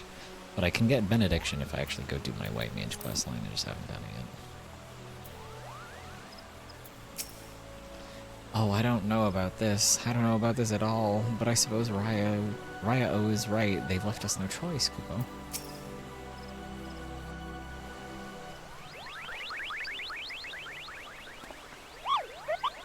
Please, you have to stop them. But you mustn't kill them. They're not bad Moogles, Kupo. They're just misguided. A gentle, no, firm thrashing is in order, yes, but no... Calm yourself, Kupla Kop. Can you not see that he hasn't the faintest idea what you're talking about? Be quiet this instant. Pray forgive his witless outburst, sister. Most grateful am I that you have come, Bo, and upon such short notice. Truly, Gridania could not wish for a more stalwart ally. But you are doubtless eager to know wherefore we summoned you. Our friend Kubla Kop has brought us news of a most unsettling development. It would seem that good King Mooglebog 12 has returned to Eorzea. A curious thing to hear, I know. To tell the truth, I myself cannot say for sure if he is a genuine figure from history or some manifestation of Moogle mythology. Kuplo here would have me believe the former. Once upon a time, we Moogles served the gods in the heavens. It was quite nice up there, unspeakably beautiful, unimaginably spacious, and with a literally endless supply of wine, Kupo. In spite of this, or possibly because of the last part, the gods eventually became discontented and started squabbling, which made life jolly difficult for the poor Mughals. So good King Mughal Mog XII, may his glorious name live forever, decreed that the time had come to leave Kupo. The realm of man would suffice, he said, so all Mughals should live there instead. Unfortunately, the two realms are so far apart that we couldn't safely fly down, but good King Mughal XII, may his miraculous foresight ever be praised, knew exactly what to do, Kupo. He had a rope, you see, the longest one ever woven.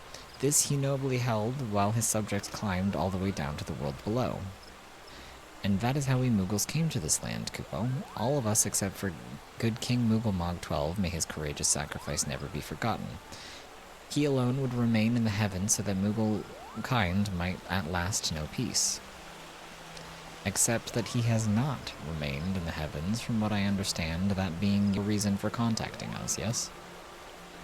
I'll bet he tied the rope to something. Good thinking. Remind me again what the problem was with him returning to Eorzea?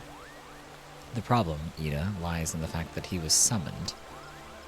It is our belief that good King Mughal XII is a myth made manifest via means akin to those employed by the beast tribes in the summoning of their gods.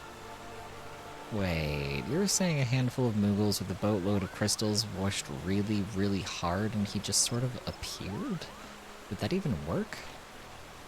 What I cannot fathom is why they would intend to even try. Why they would even try. I can't read, I'm sorry.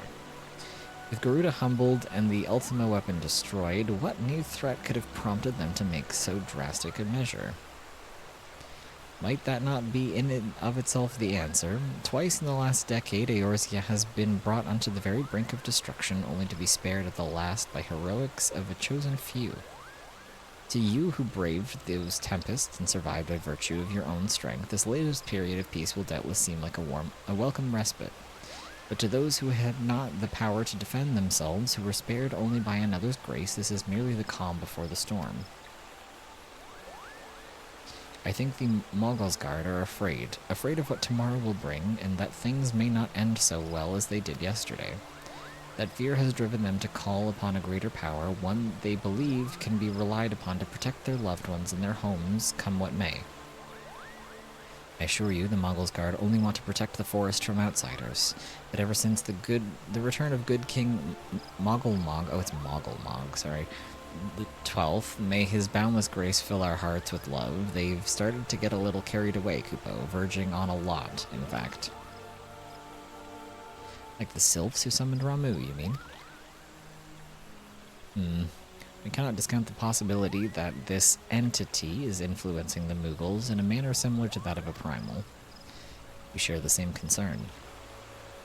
Whoever or whatever the king may be, it is our belief that he poses a threat not only to Mughal kind, but to Gridania as a whole. Thus do we beseech you, Bo, confront good King Mogulmog the 12th and drive him from our midst.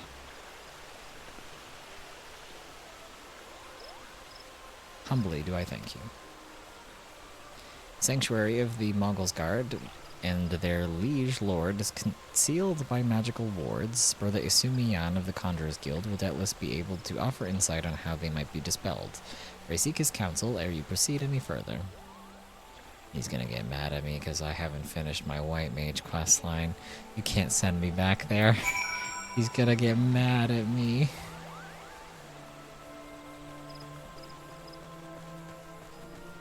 I completely forgot about the Mughal primal. Completely slipped my mind. I remembered the other two question mark primals that you have to fight in post-ARR. Completely forgot about the Mughal one.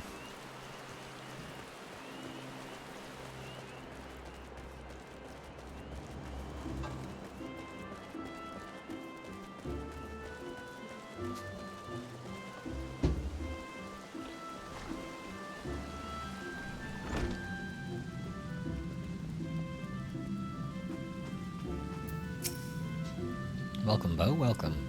That you should be the one to face good King Mogulmog the 12th is of great comfort to me and to the elementals both. As I am sure you know, the Mughals are not known by their nature a warlike race. Yet should the king be suffered to remain, it is like that his influence will bring about a change in them.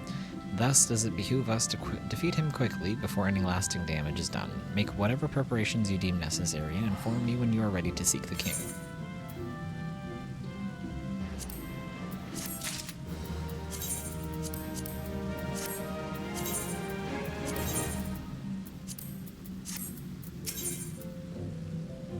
Oh, he's the guy you have to talk to unlock the Amdapor dungeon?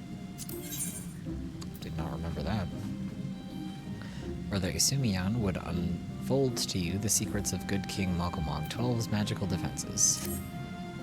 The wards barring access to the King's Sanctuary can only be nullified through the use of enchanted keystones, the self-same method employed 5 years ago when the first king was summoned to Eorzea. It was with great regret that we were forced to sanction the slaying of the guardians who held the keystones, for none were in possession at the time. By the grace of the elementals, however, we have been spared that burden on this occasion. Kublai confided in me that he had been entrusted with a set of keystones by the Mongols Guard themselves. Yet wishing not to betray their confidence, he begged me to find some other means to gain entry to the king's sanctum. Alas, I have been unable to do so, and dare not labor any further, for fear that the Mughals might succumb to the corrupting influence of their liege lord. We must needs save Kublai Khop's keystones, Bo. Pray go to him and beg his assistance. He awaits you at the West Shore. Holy shit, can't read. Chat. I think I might be dyslexic. He awaits you at West Shore Pier. I impress upon him great need, and I am certain he will yield. Jesus. It was a long weekend, chat. I'm still a bit tired, and despite not having gone anywhere, I have that like kind of jet lag because it like messed up my sleeping schedule and my day-to-day schedule. And I should probably make a coffee. I tried to make do with a tea, but I don't think it's like doing the caffeine that my brain needs from being so tired. That's the Lancers Guild. I'm struggling. I can't read very well on like the best of days, but like holy shit, today it's been pretty bad, my god. Good lord.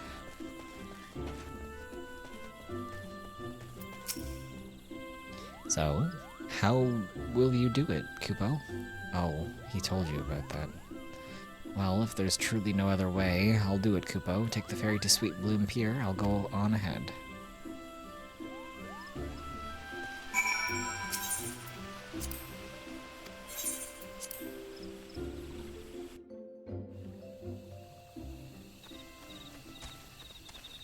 Those are huge Mughals. Holy shit.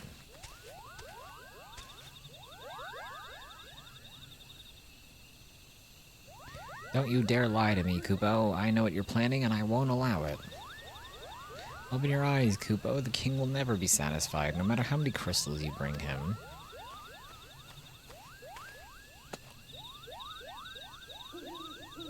We offered you a choice, and this is how you repay us, by consorting with this Vieira. Imperials, Gordanians, Sylphs, you're no different from the rest of them. Actually, you're worse, Kupo. Traitor to his kinsmoogle, he plots treason against the crown. Enough. Kublai Khop will answer for his crime soon enough, as will all who defy the will of good King Mogulmog XII. May he reign forevermore, Kupo.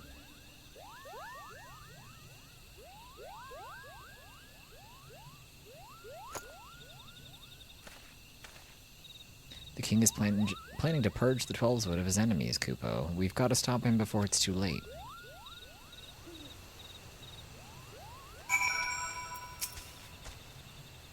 The entrance to Thornmarsh is deep within the Bramble Patch, Kupo. If you take me there, I can nullify the ward, but be warned, the Mongols Guard has set traps to lure enchanted beasts. I can't hide from them, so you'll need to protect me. Oh, is this an escort mission? Oh, I think I remember there being escort missions in this part. Escort Kublai Khop safely to the warded entrance. Should you fail to defend him or move too far away, he'll return to Sweet Bloom Pier, where you may rendezvous with him before trying again. Oh my god. Will he just like follow me, or do I still have to do... Okay. Because they used to have it so that you had to like... a lot of the old escort missions and like ARR and post-ARR stuff, you had to like emote at them to get her to actually follow you. They wouldn't move unless you like beckoned them or whatever. But I don't have to do that for this one.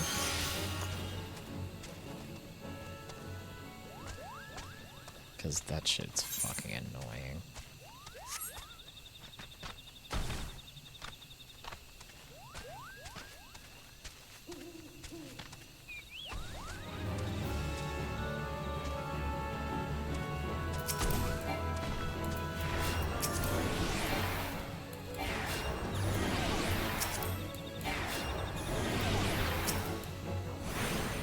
Malevolent squirrel. Isn't it most squirrels?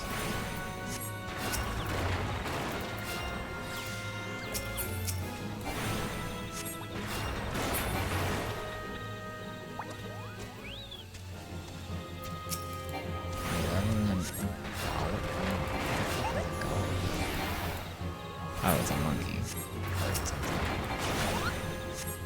Isn't this just an Opal? Isn't that what they look like? You stop throwing rocks and shit at him? It's so rude.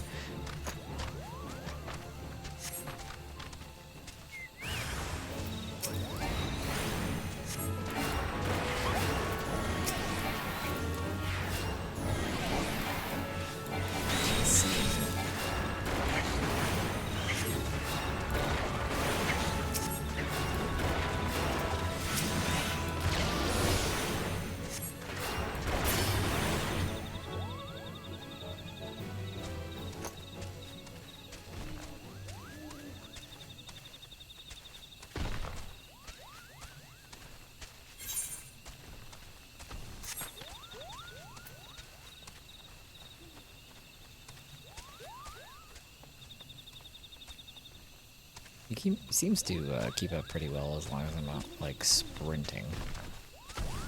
Oh,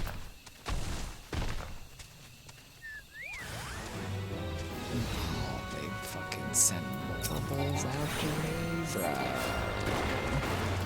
That's fucked up and evil. I don't know about that.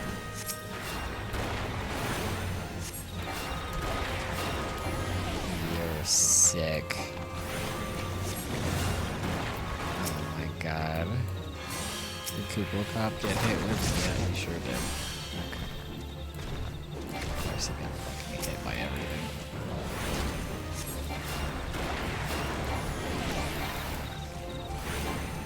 NPCs don't know how to get out of the way of AoE sometimes. Getting hit by every status effect from that. Oh my god.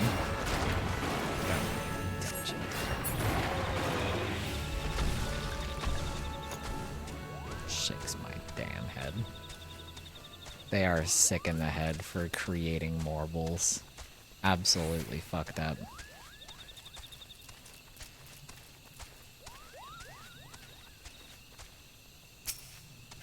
We're here, Kupo. I don't see any more beasts, do you?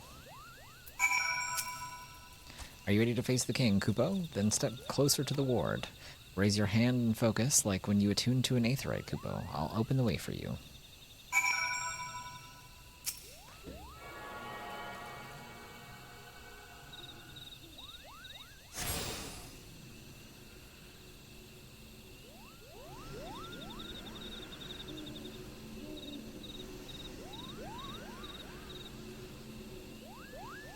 The rest is up to you, Kupo. Now go and teach these foolish Mughals a lesson and send the king back whence he came.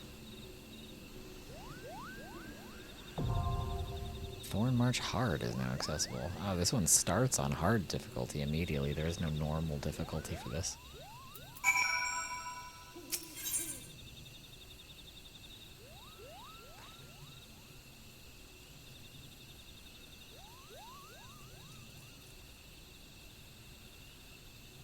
Okay. See how long of a queue this is going to be. Pretty old trial content that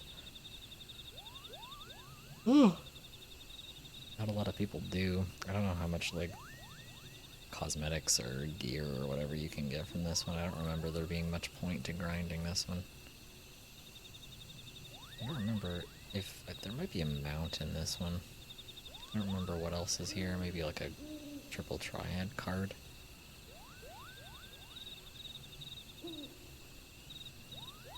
We'll see how within 5 minutes this queue is. Yeah. It says 5 minutes, we'll see. Less than 5 minutes, allegedly. We'll see about that.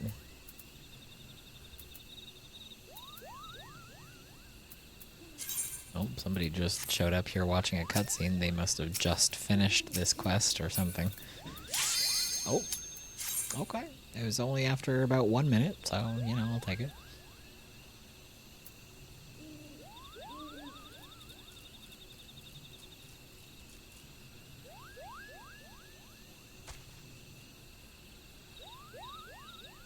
Yeehaw. Chat, can I get a yeehaw?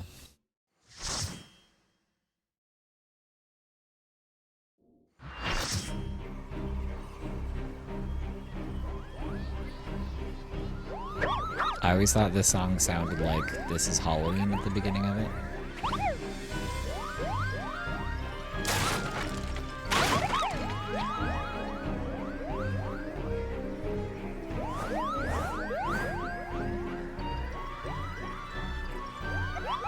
Kupo, who in the seven hells are they? Meddling adventurers, I'd wager.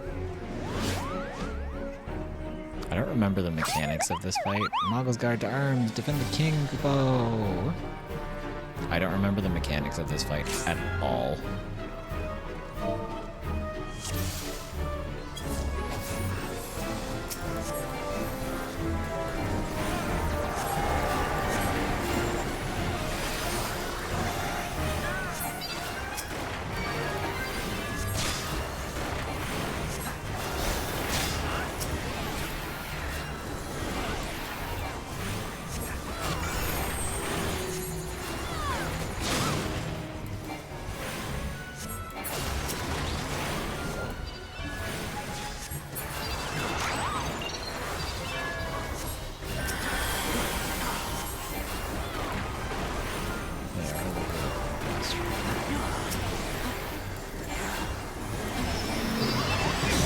Two bards, a reaper, and a machinist.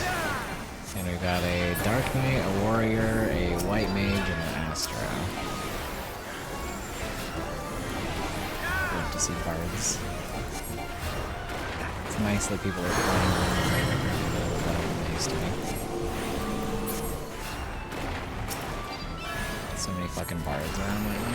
Apparently bard is in a better state than it used to be, so... Honestly, we love to see it, because people always liked the idea of Bard. It's just that actually playing Bard used to be a bit rough.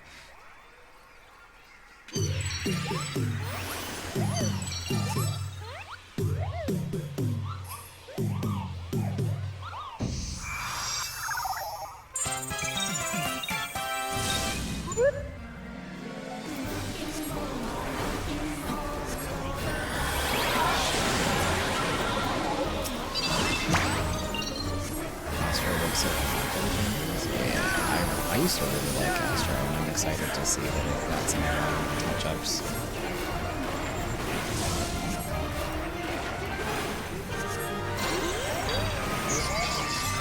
I'm very curious to see what the changes look like and feel like these days.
It's a bit chaotic. I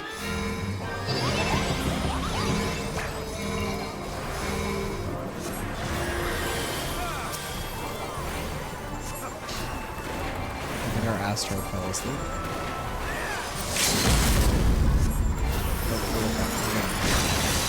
Oh, he's disconnected. That's what the problem is.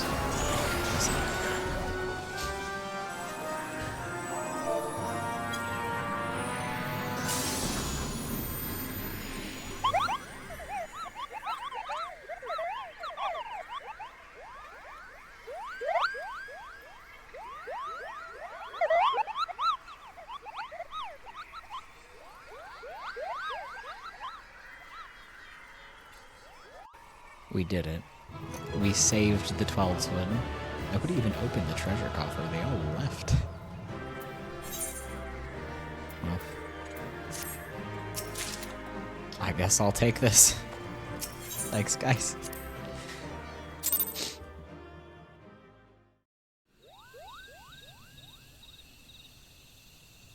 You did it, Kupo! You did it! Good King Mogomog 12, may his mighty soul rest in peace, is no more.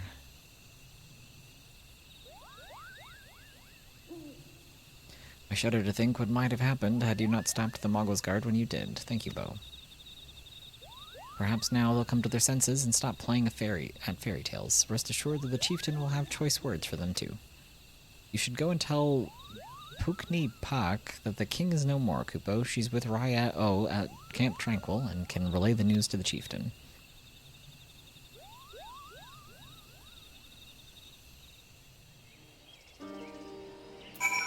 What did I get for that? Oh, I got a weapon that's better than the weapon that I had before, and I got a Mogpon Coffer, which has an eye level 75 weapon. Okay, well, I guess there's no point in using that coffer on my white mage. I should have apparently saved it for a different class, because I just got a better weapon immediately. Okay. Oops.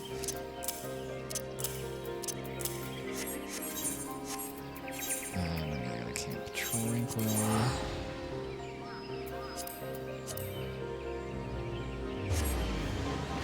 I need to get a new mouse because my mouse is dying.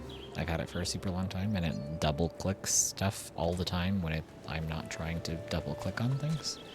And I'm considering getting a vertical mouse because they're supposed to be more ergonomic and they're supposed to be good for people who have like wrist pain and joint pain and stuff and like repetitive strain injuries and carpal tunnel and whatnot. So I've been considering it.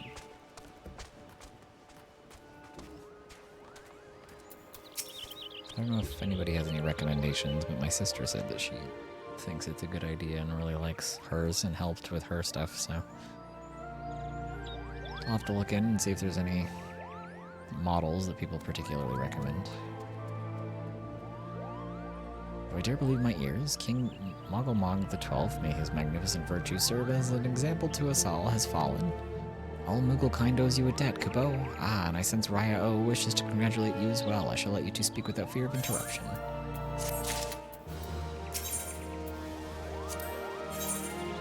Raya Osena wishes to congratulate you on your victory over good King Mogomog the 12th. Your bravery in service to the 12's Wood and her Muggles shall not be forgotten, Bo. My sister will doubtless wish to hear the tale of this great victory from the mouth of the man responsible. Pray return to the Lotus Stand and treat her to a full account of the day's events, while the details are yet fresh in your mind. Right, return to the Lotus Stand. That was a very, very fast boss fight, and a very fast, like, quest line. Just kind of a bit of a detour to delay us in our moving of our base location.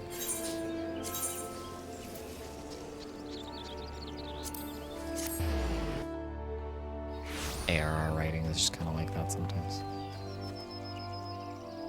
This bunny boy's name? This bunny boy has a Mikote name? Fascinating. Maybe somebody Fantasia? They're called Fantasia, right? Maybe somebody Fantasia'd their character? I was gonna say Fanta to their character, but that's a drink. Probably Fanta. Oh, do people actually say Fanta?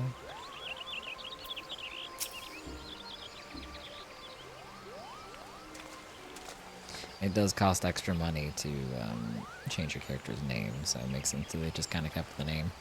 I guess you could pouring Fanta on my cat boys and bunny boys. Hydrating them. I'm trying to think of any flavor of Fanta, and I can't think of any of them because I don't drink Fanta. Well, never mind. I suppose you could work it into the lore of your character that, like, they were raised in a Makote tribe or whatever, so they just have a Makote name. That could work, I guess. I got soaked cat boys and bunny boys around here turning my cats into Benoi, you wouldn't get it. They're turning the Elizin into cat boys and the bunny boys into Hrothgar women. Oh, you are returned to us unharmed and victorious. Thus have I 2 reasons to be glad. Yet many questions remain unanswered. If you'd be so kind as to oblige me, I would fain hear all that occurred in Thorn's March. Transgender. Real. Then it is as we feared. The king really is a primal. But he really isn't, is he? I mean, the Mughals don't worship him for one thing. He's not even a god to them. That doesn't sound like any primal I've ever heard of. Mayhap the fault lies with the definition. The fact remains that through a combination of the power contained in crystals and the force of their collective faith, the Mughals called forth a being that by rights should not exist. Moreover, when slain, said being left no corpse, the aether which comprised him instead being scattered to the 4 winds. According to the accepted definition, he may not be a primal, but the mode of his manifestation was in every respect the same. Which means... Ascians. This whole business reeks of their handiwork. It's always fucking Ascians. Blame them for everything. Kupopo? They said it was a masked man who had taught them how years ago, but Gridania has no shortage of masked men, and I never thought to question. Confound it all, how many more will they ensnare with their tainted gifts? Too many, I fear. So long as there are paragons to stir the embers, fools to build the pyre, and crystals to feed the flames, ever and again shall we suffer primal visitation. Somber thought, but a salutary one. My heartfelt thanks, Bo. Already, the information you've provided has proven invaluable. The Grand Serpent Marshal and I have much to discuss. Oh, before you do, my lady, I was hoping we might finish discussing that other matter. The matter of which you speak has even now been settled. The Scions shall not want for support. We shall be glad to send additional supplies to Revenant's Toll. We knew we could count on you, my lady. While Ida and I remain to discuss the particulars of our arrangement with the Elder Seeds here, mayhaps you could return to the Waking Sands and apprise the antecedent of all that has transpired. Pray. Return to the Waking Sands.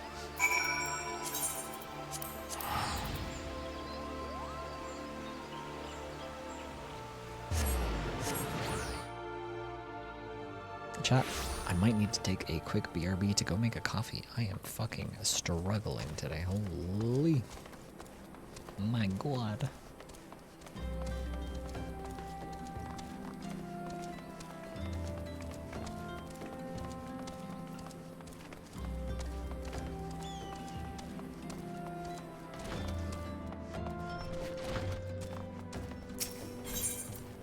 Do-do-do-do.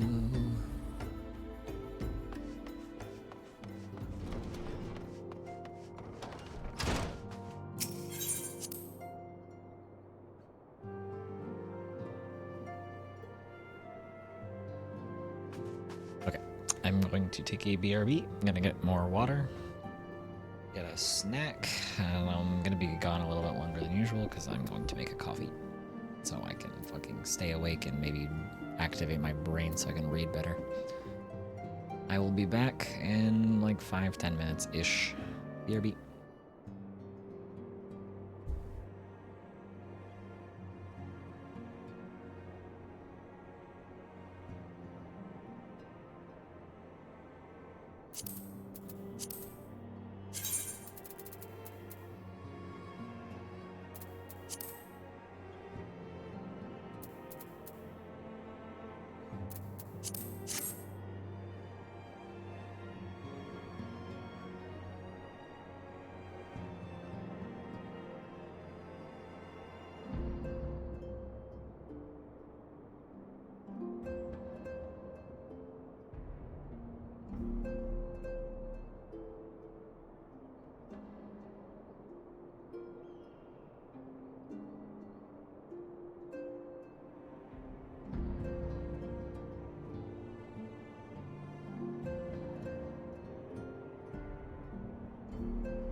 Ugh. Okay.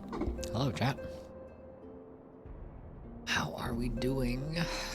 I am back. I have my coffee and my granola bar. And I had some dessert, junk food in the kitchen.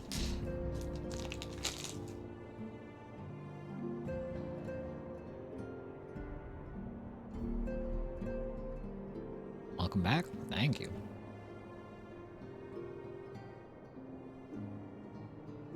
How are we doing? What's everybody up to today?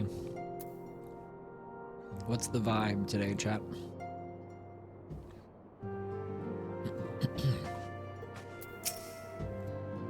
It's good to see you hale and healthy, Bo. I received word from Ida and Papalimo that you had felled the good king Mugglmog the 12th, but I had hoped to hear your version of the tale.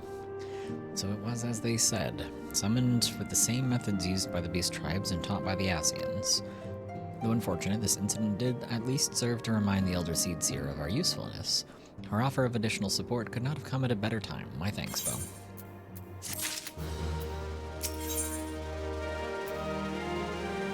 Time has come at last to leave Vesper Bay, and Minfilia would apprise you of the details of the move. Owing to the tireless efforts of all concerned, we are, at long last, ready to bid farewell to Vesper Bay. So as to avoid drawing undue attention, we shall make the journey to Revenant's Toll in small groups, departing at irregular intervals. Steal some of your gil? What the fuck? How broke are you now? What happened? What happened to your money?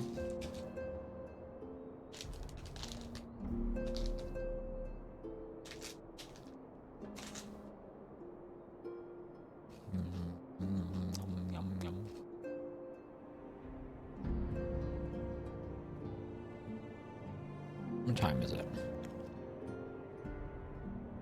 I'm not broke, I just want to be over 1 million again. Oh, okay.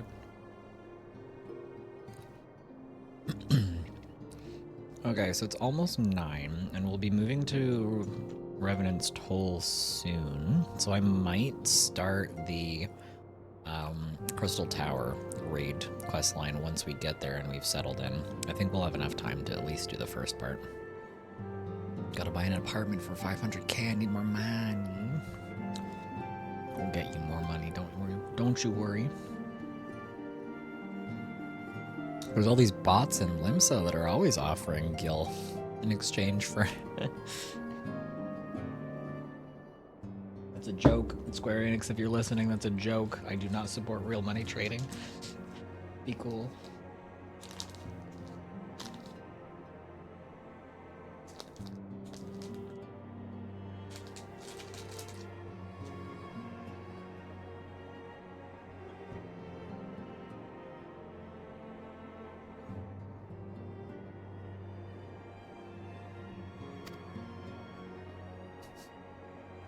The staff they gave me from the Moogle King fight is terrible. Looks like Squeenix is assassinating you as we speak. Oh my god, not again. I accidentally clicked on something. Lest you doubt, it is my intention to conduct future operations openly, but on this particular occasion... Oh my god, hang on. But on this particular occasion... the need for caution overrides all other concerns. To move north as one ponderous caravan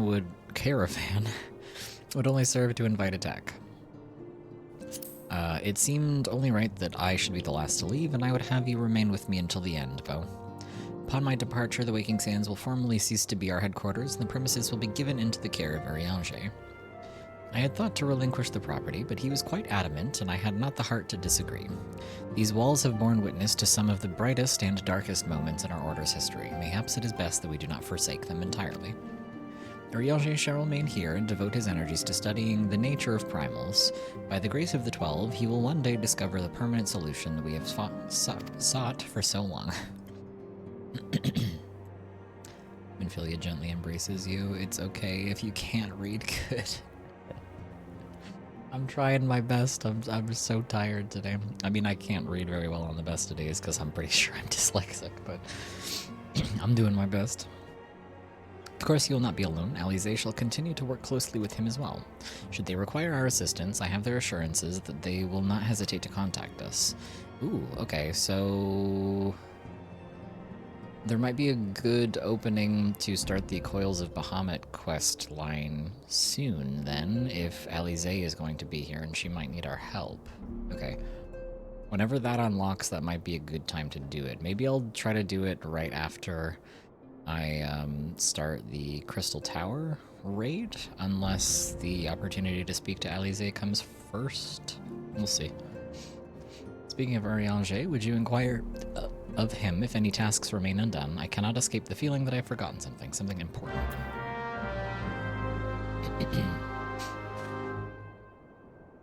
Which part? The Coils of Bahamut? I was looking this up. People said the game kind of low-key tells you to do it. I'm assuming you're talking about the Coils of Bahamut raid. Yeah? Okay. Because that one has an interesting story, because it directly ties into what's going on in the base game.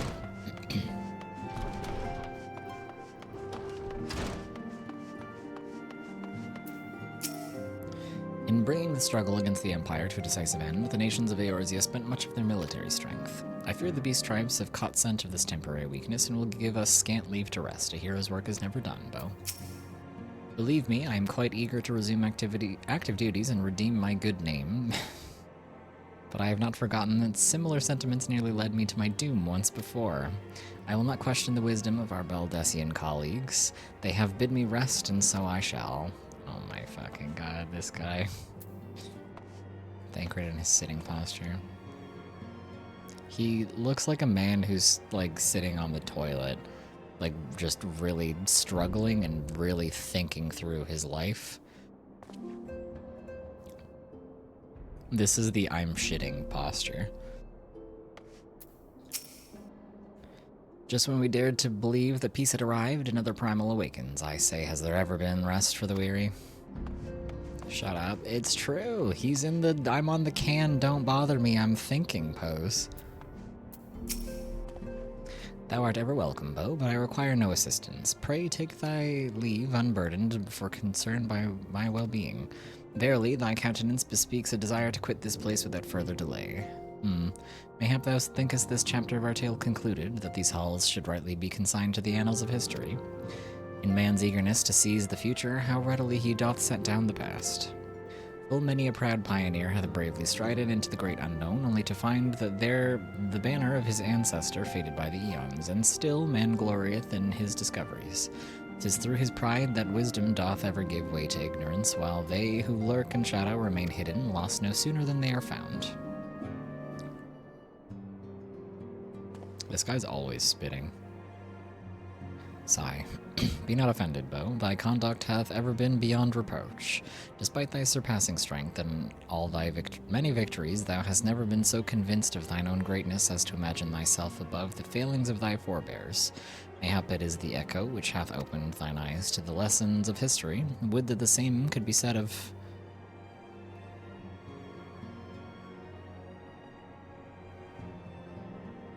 Ah... Whence came that cry? The solar, 12 fortend, the antecedent. Forfend, sorry.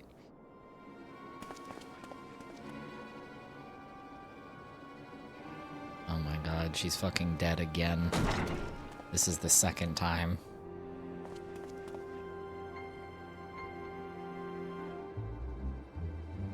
Bo, you must... Hang on, I gotta hallucinate really quick. Hang on, I gotta echo vision and see what happened to you, even though it literally just happened.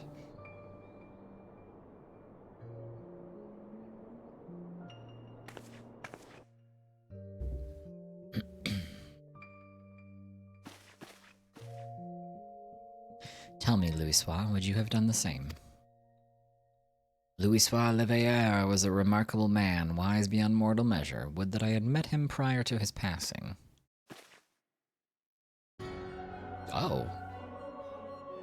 Okay, he shows up way earlier than I thought he did. An Asian? Here? How? How readily you see, you are indeed gifted, antecedent. But you You're not like the others. Your robes. Gifted, but ignorant, yet I shall not judge you harshly. The fault lies with your forebears. It has been millennia. Mine are the robes of an emissary. Unlike he who came before, I have no quarrel with you. He does the gorilla turning around to show his ass. I have no quarrel with you. Oh man, I didn't remember that this guy shows up this early in the story. He who... You speak of La Habrea. La Habrea is a warrior. He fought, he fell. He may yet learn from his mistakes. Then he is still... Come, I only confirm that which you already knew. There is no cessation, no oblivion, only expulsion. You... What are...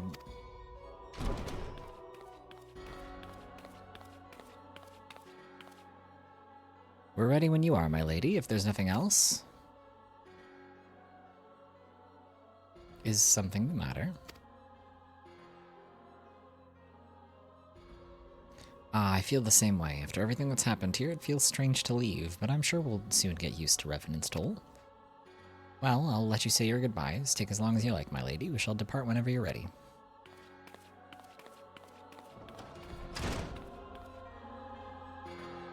It is only to be expected. She lacks the gift and the knowledge both. To her, we are indistinct. I do not understand. Shadowless, fleshless, formless. What truth there is in each tale is diluted by time and telling. Knowledge dictates expectation, and expectation colors perception. Thus did she perceive not. So it is with all but a chosen few. Even you, when young, could not see with eyes unclouded. You know nothing about me. Nothing. The gift grants you clarity, it grants you focus. With it, you may in time come to see us as we are, rather than this crude approximation. La Habrea did not think so highly of the Echo. La Habrea is wrong about a great many things. The Echo is indeed a gift, albeit one you have yet to master. I love when the other Asians talk shit about La Habrea, it's so funny. And if we did, there would be no strife between our peoples, for we would be of one mind. I leave, as I came, in peace, antecedent. May we meet again as friends. Wait, stay where you are.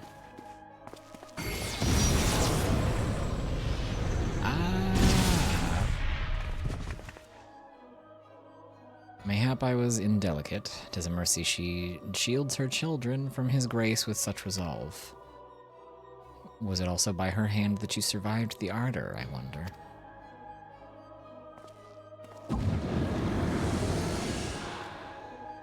Gone. Thank you, exposition echo ability. Groan. I take it there's no need to explain.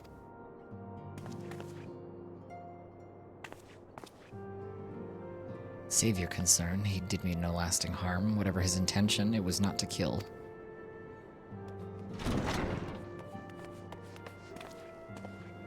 I heard a cry. What happened? Are you alright?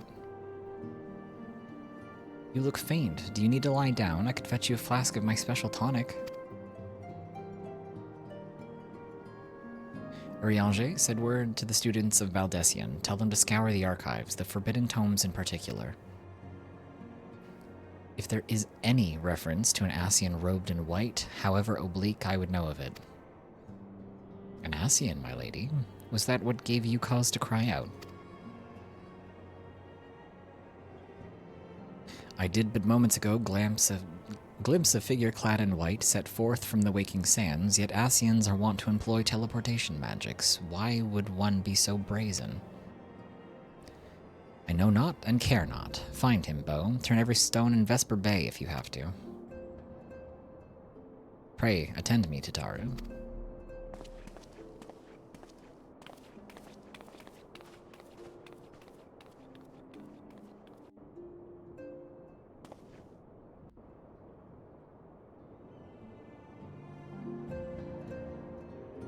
Search for the white-robed Asian.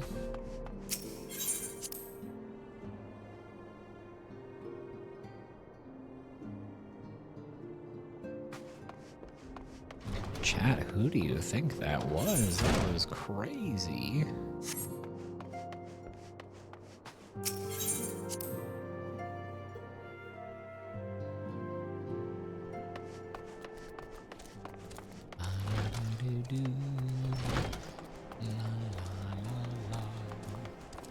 Oh, there he is. Hey man, what's up?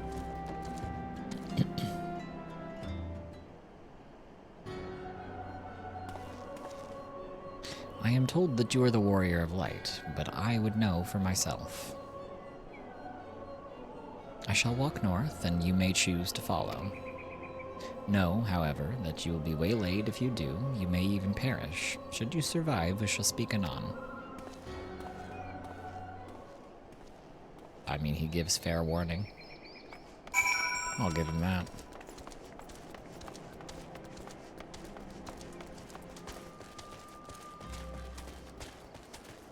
Hey bro, why does this spooky choir start up every time you monologue? He keeps the soundtrack on him at all times. He's got a boombox in his back pocket. He's got a speaker back there. Make sure that he always starts to play it as soon as he talks, because it gives him aura. You are being judged.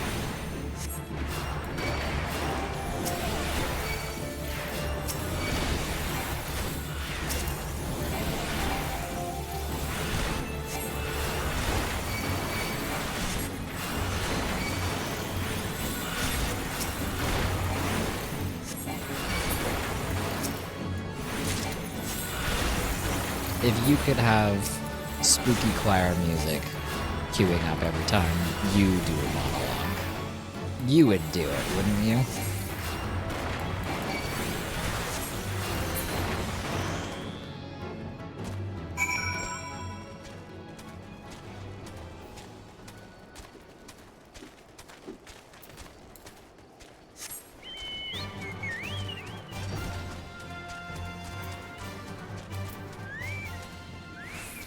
You are being judged.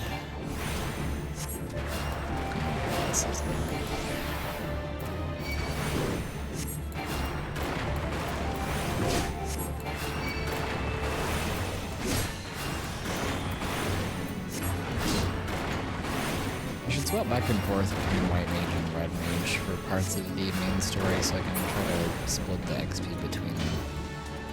So I'm gonna get super over leveled on White Mage after a little while. I guess I could also use the White Mage XP, the main story quest line, and then just do my like roulettes on Red Mage. I guess that could work too. You are being judged.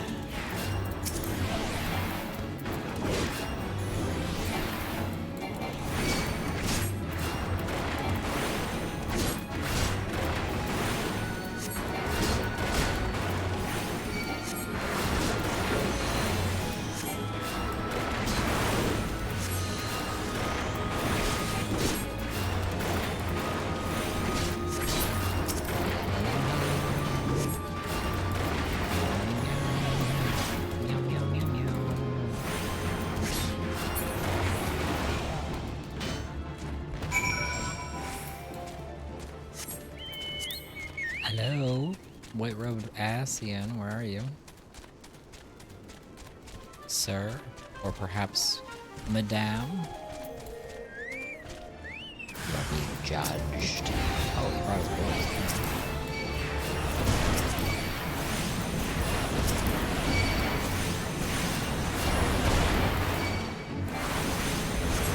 To bring the whole posse to fight one person and White Bird.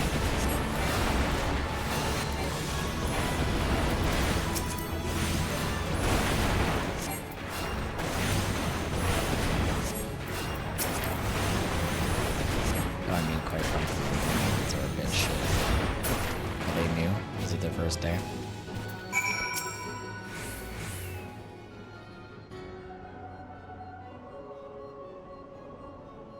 Remarkable, truly remarkable. I thank you for granting me this indulgence. None, save he who bested La Habrea, could endure such an examination. Have the laws of man grown so twisted in my absence that it is now permitted to lay hands upon an emissary? You bore witness to my audience with the antecedent, did you not? Then you know that I acted only in self-defense. I realize the same cannot be said of La Habrea. Even amongst his brethren, he is considered unique. Nevertheless, I cannot wholly condemn his misdeeds, for though through them we discovered you, one so strong in the gift that he could cast us out. I love the La Habrea shit talking. His fellows hate him. Your mother favors you still, that much is plain, but surely you must feel it. Her influence wanes, and her strength shall soon be spent. These lands, these people, this world, all shall soon change. As it was, so it shall be again, as it should always have been. Doubt my claims and question my motives, if you will. Only believe me when I say this. I am Elidibus, emissary, bearer of the word of the one true God, and we shall meet again. Okay, everyone say bye, Elidibus.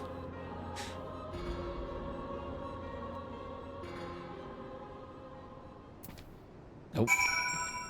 Oh, saw you for a second. Your teleportation didn't work. That's kind of embarrassing.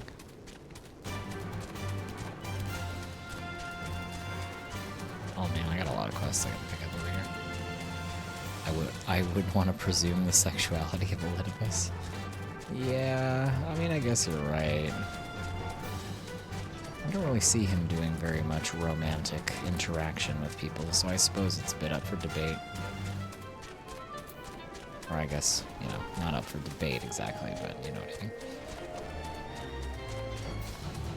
We just don't know.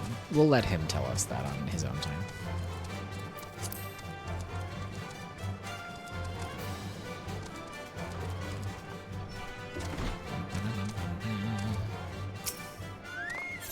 Pray.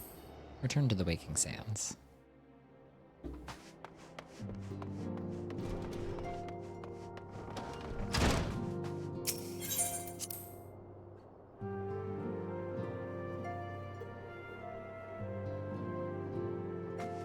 Minfilia, you're not gonna believe this shit. Thank the gods you've returned, Bo. After you left, I began to worry that I might have sent you to your doom. I take it our visitor proved elusive. Beg pardon? He was waiting for you. What did you do? What did he say? As it was, so it shall be again. Of when does he speak, and of what exactly? The words of this Elidibus pretend much, but reveal nothing, save perhaps a measure of disdain for La Habrea. I had hoped for answers, but it seems I shall have to be content with a wealth of additional questions. Thank you for the 2 void-sent blood, Minfilia. Minfilia has a final favor to ask of you. Let us aside the matter of this Ascian until after we have completed our move to the Rising Stones. There is but one final favor I would ask of you before I depart. I believe I mentioned before that my father was a member of the Alamegan Resistance. The truth, however, is more complicated than that. As far as the Empire knew, he was their spy. He maintained the deception for nigh on a decade, furnishing the Resistance with vital Imperial secrets while feeding his paymasters subtly conceived misinformation. When he died some 15 years ago, my father left behind his journal, which I have closely guarded ever since. It contains every shred of information he and his agents could steal on what they believed to be the single greatest threat to Eorzea, the Primals. Its wisdom has guided me through the years, though there is much within that I still do not understand. It is my hope that Urianger will fare better. Tell him to treat it with care. It's all I have left of my father.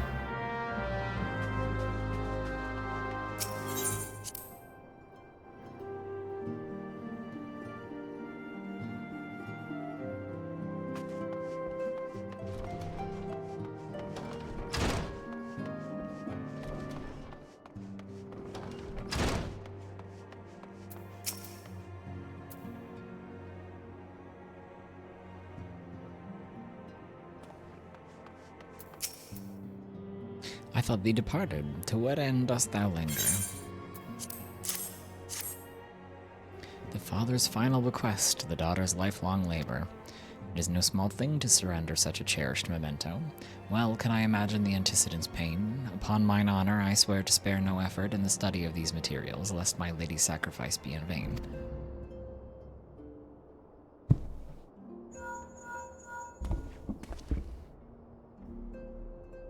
Oh, this is Minfilia. Girl, you are 2 rooms away from me. Just come talk to me over here where everybody else is. Forgive me, but I could wait no longer. I have departed for the rising stones. Oh, okay. Never mind. If you have yet to... Once you've given the journal to Urianger, I bid you come to the 7th heaven in Revenant's Toll. Tataru will be there to show you inside our new headquarters. Assuming you've already attuned to it, you may wish to make use of our new Aetheryte in Revenant's Toll. After all, it is right on our doorstep.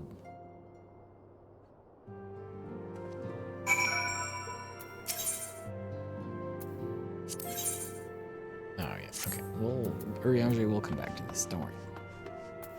I might do some of the, like, primal hard mode unlocking stuff off stream, because that's a bit less interesting in my opinion. It's just kind of rehashing the same stuff we've done already.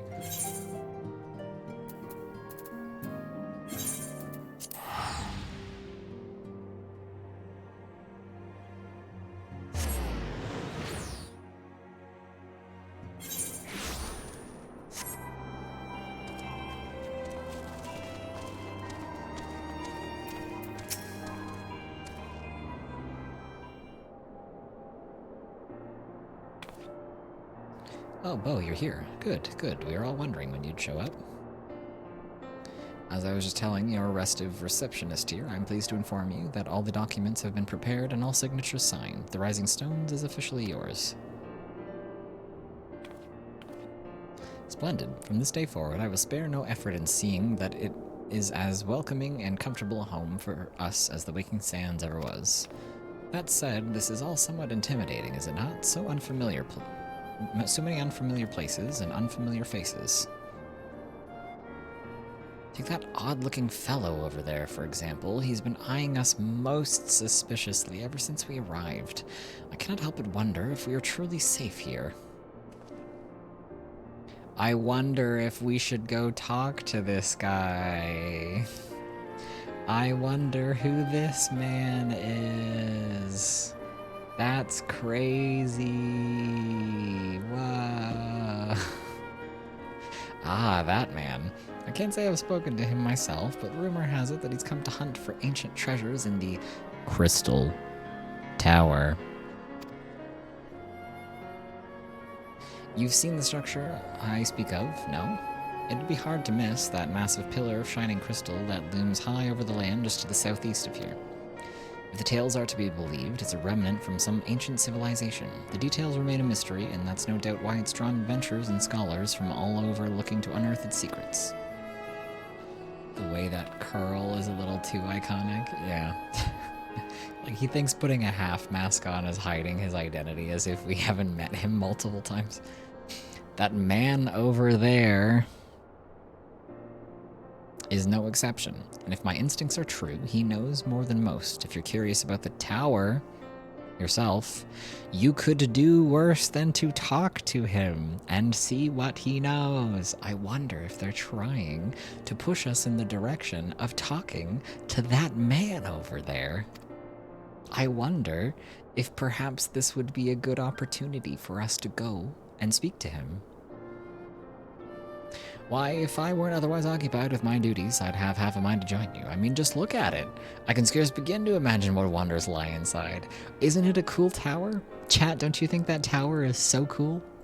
Don't you want to just go explore it and perhaps talk to somebody who might start the quest line for you to go over and explore it? Like right now? Wouldn't right now be a good opportunity for you to do that?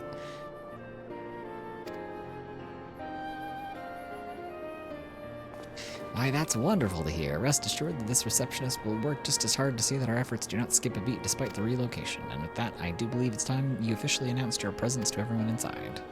The antecedent and others will surely be overjoyed to see you. I need to talk to my good buddy Nero about this. I mean masked man. I mean outlandish man. I mean, guy that we've never seen before who is just standing here in Mordona so suspiciously. The Crystal Tower quest series is now available from the Outlandish Man. In order to progress in the main scenario, you must first complete certain quests in the Crystal Tower series. While you are granted a respite from your duties as a scion, use your time to probe the depths of the Crystal Tower and see what ancient secrets may be gleaned. Well, chat, I feel like the game is suggesting that maybe we should do this quest line. It's possible that we should start this now. Since we're here, while we're here, maybe we should do this now. The game seems to want us to do this, so maybe let's give it a shot and see what this is about, shall we? But we're lying, this game is like, you need to do this, maybe now? Yeah, this would be a good time for you to do this now. This is a good chance. This is as good a chance as any. This is the perfect time in the main story for you to do this little side quest. You should maybe do this. Think about it. Hello, outlandish man. An oddly garbed man visiting Revenant's Toll has some information which might be of interest to an experienced adventurer. Do I know you?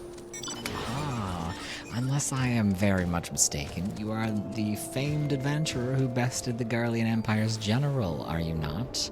The great Bo Yarrow himself. Amazing, and more than a little serendipitous. One might even call it fate. But I recently received word of a truly unique opportunity, you see. An opportunity the likes of which none but one of your proven worth could take advantage. The reward? Not less than the accumulated knowledge of a fallen civilization. The risk? A single misstep could cost you your life. But what is a little danger to a storied hero such as you? A man with absolute confidence in his own abilities stands to profit handsomely from this venture. No, I crave no recompense for my part in bringing this opportunity to your attention.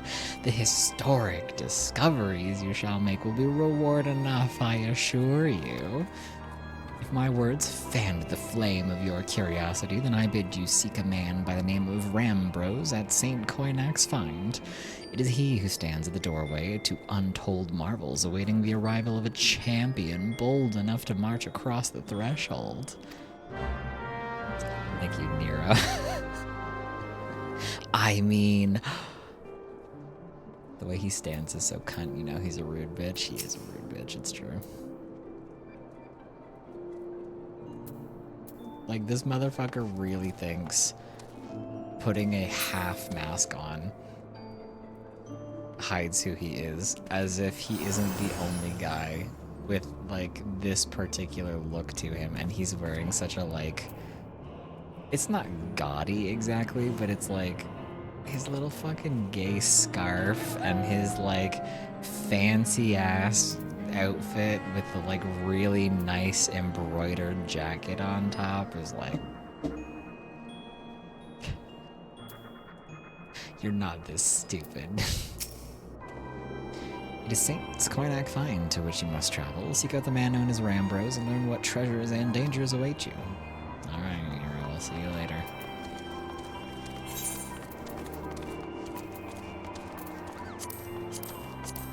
Turn these off. We'll just focus on this. Why is he glazing you like this? Because he is desperately trying to rope you into doing this questline. And he's trying to pretend to be nice if we don't know who he is.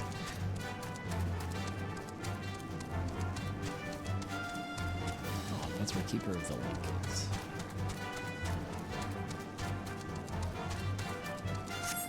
Keeper of the Lake is a hard dungeon. Or it was the first time I did it. As in, like, the enemies there hit like a truck. Not in, like, it's actually, like, difficult per se, but, like, you know. When you're an under-leveled character, or when you forget to up your eye level, it's a bit challenging.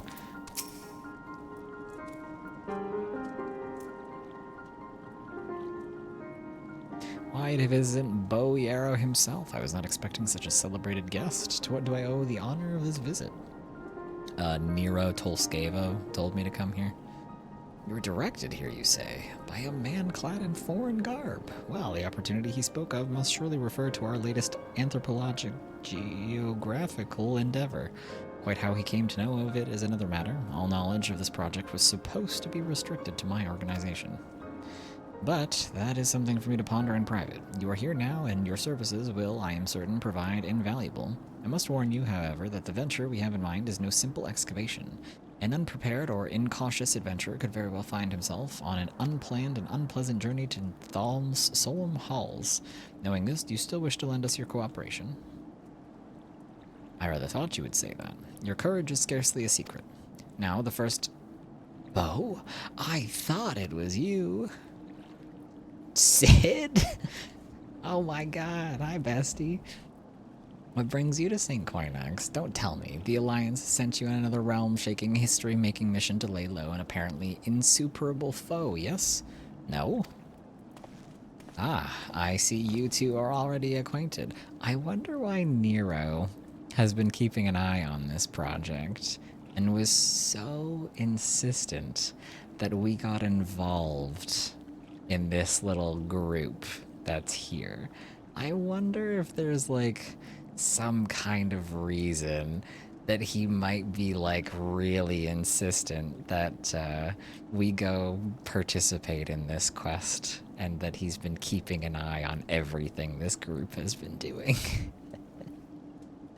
I wonder if it has something to do with somebody who is taking part in this adventure. I wonder why Nero is interested.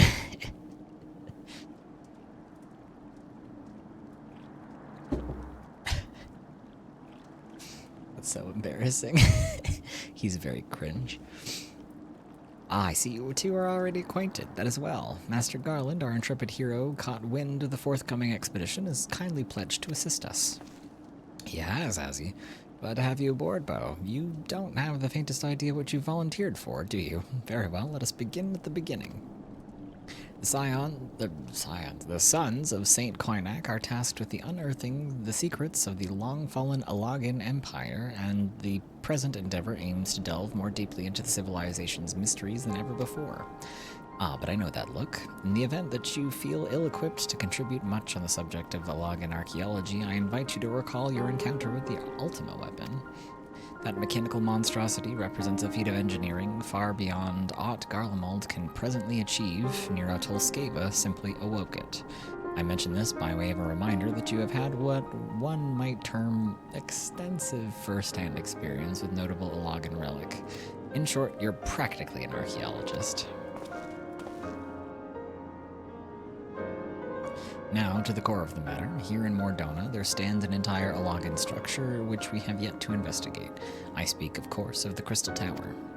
After witnessing the destructive capabilities of the Ultima weapon and the lesser moon Dalamud before it, it seems wise to treat any remnants from that era with the utmost caution. They must be analyzed, monitored, and, above all, kept from falling into the wrong hands. To put it plain, I have no wish to see another megalomaniacal legatus wield one of those weapons. It was this thought which first moved me to contact the Sons and propose that the tower to be explored.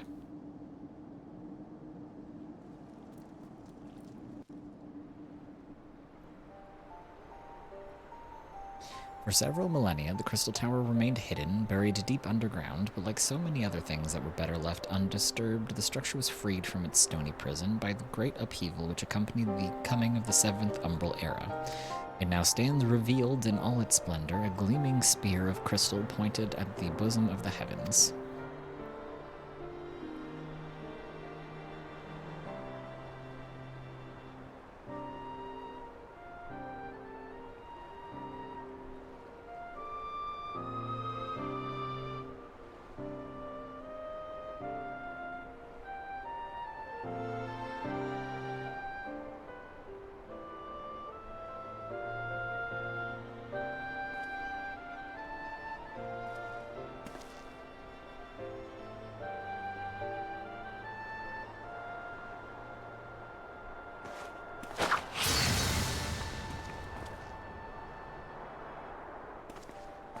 We believe that the tower to be the repository of much of the ancients' wisdom. Unfortunately, its entrance is guarded by formidable defenses, and we cannot so much as peep through the keyhole, much less set foot inside. These defenses take the form of statues carved into the likeness of giant swordsmen. The 8 sentinels, the sons are wont to call them, is the first barrier we must overcome.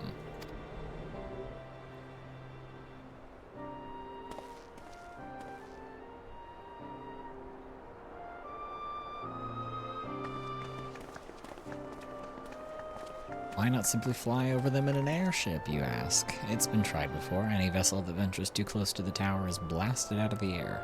We either destroy those statues or the front door is forever beyond our reach.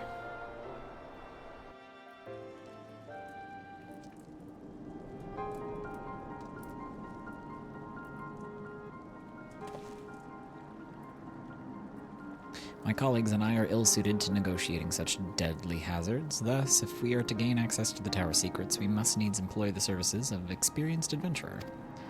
It will be difficult and dangerous, Beau, but I can think of no finer man for the task. If I didn't know any better, I'd say you had a taste for these deadly escapades. I look forward to working with you again. There is much and more to be done before we can begin the expedition proper. Take some time to prepare yourself, and I shall explain the challenges that lie ahead.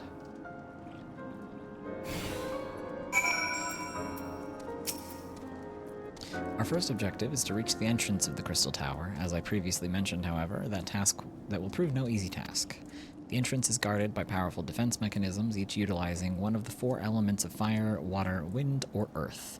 Any attempting to simply stroll past these unsleeping sentinels invites swift obliteration.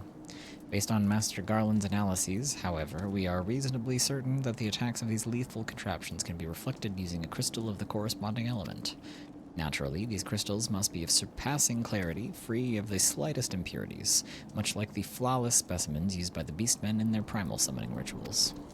Ahem. Mayhaps I should have said exactly like the specimens they use. Were there any other way, we would not ask this of you, but we need someone to enter the Beast Tribe stronghold and liberate their perfect crystals. For the moment, I would have you focus on obtaining 2 of the 4 crystals we require. Pray make for Lenosea, where both the Sapsa spawning grounds and the Ugamora mines are located.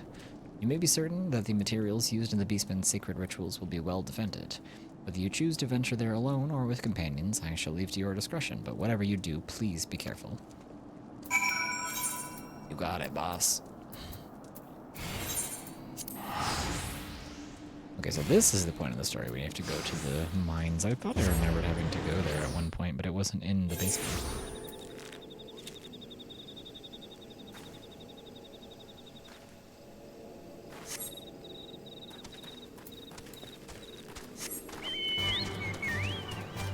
Apparently I have a lot of post-ARR and base game ARR kind of mixed up together in my head. I guess I could just fly now, technically.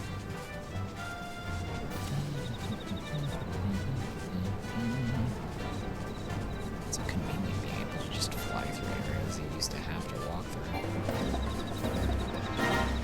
Oh, that was a new Fate song that I haven't heard. I should probably get these guys. These guys are for my hunting one. May as well, it's on the way.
remember that being a lot longer than it was. I don't know if they moved the location of it or if just flying past the entire entrance just makes that a very, a much faster process. There's a rat here.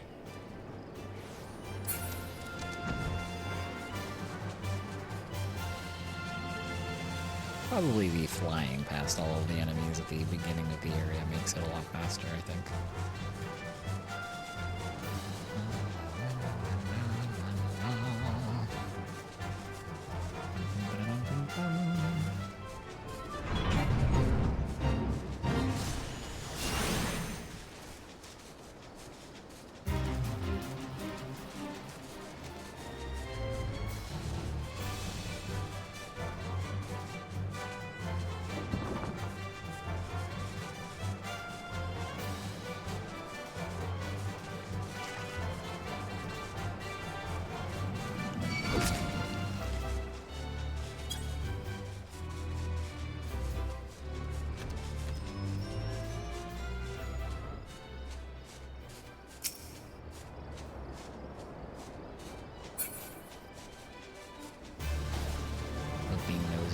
Why is this person here? What are they targeting? What are they up to? Oh wait, this isn't the right place. Whoa, how the fuck did you get over here so fast?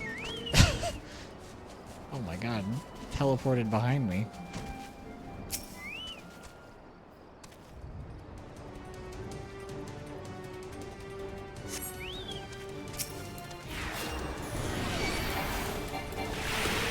You say, begone, shore walker, and yet here you are, walking upon the wind like me.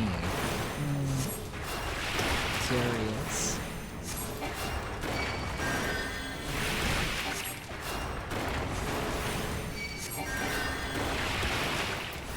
Can you stop healing yourself, please?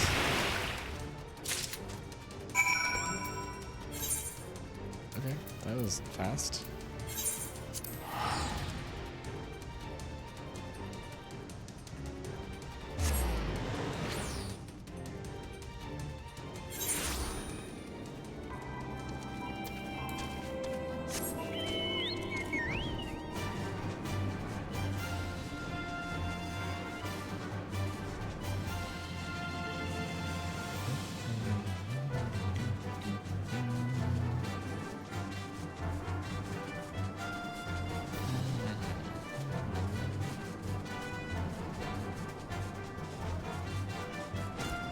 It's too catchy, chat. They made the song too catchy. How progress your efforts in infiltrating the Beastmen's strongholds? Pretty good, I would say. So these are the famed flawless crystals of the beast tribes. I have seen countless specimens from I don't know how many excavations, but nothing compared to these. Their purity is astounding.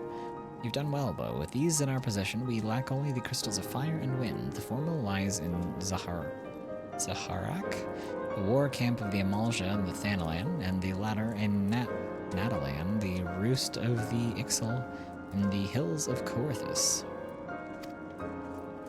You can expect them to be as closely guarded as the first two, if not more so. Still, I look forward to receiving word of your resounding success.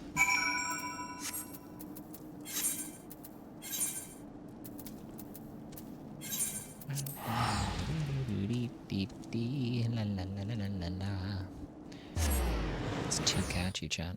It's fucked up that they would make something so catchy that it gets stuck in my head every time I hear it. Can you believe that shit?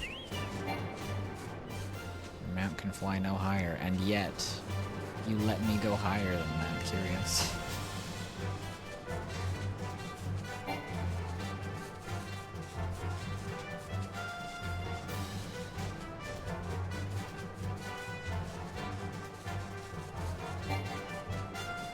Saying I can't fly any higher, but then I can, so what's the truth?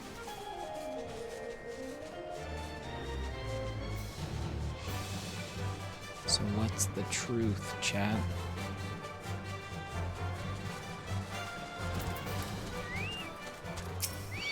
Don't you dare. Don't you dare. Sicko. Interrupt my interaction. Fucked up with you.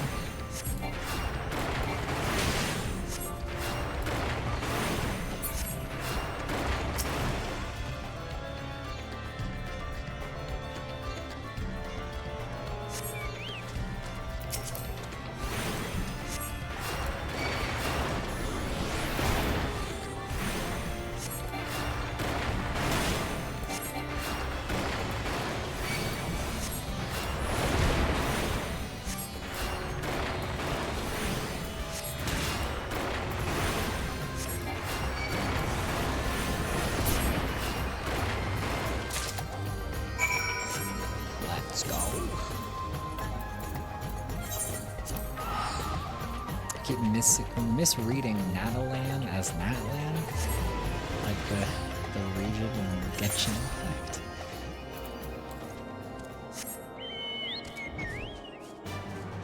While we're here, everybody say hi, Horshafowl. Your services to House Fortin will not be forgotten, my friend. If you ever have need of me, do not hesitate to ask.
Let's head back to Ravenstone.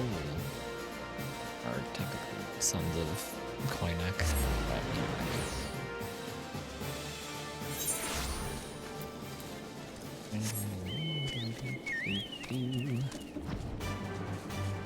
what other mounts do we have? Oh. Okay, none so far. Got the whale that somebody bought me forever ago. Magic armor that you get from the main quest, and that's it. Nothing else.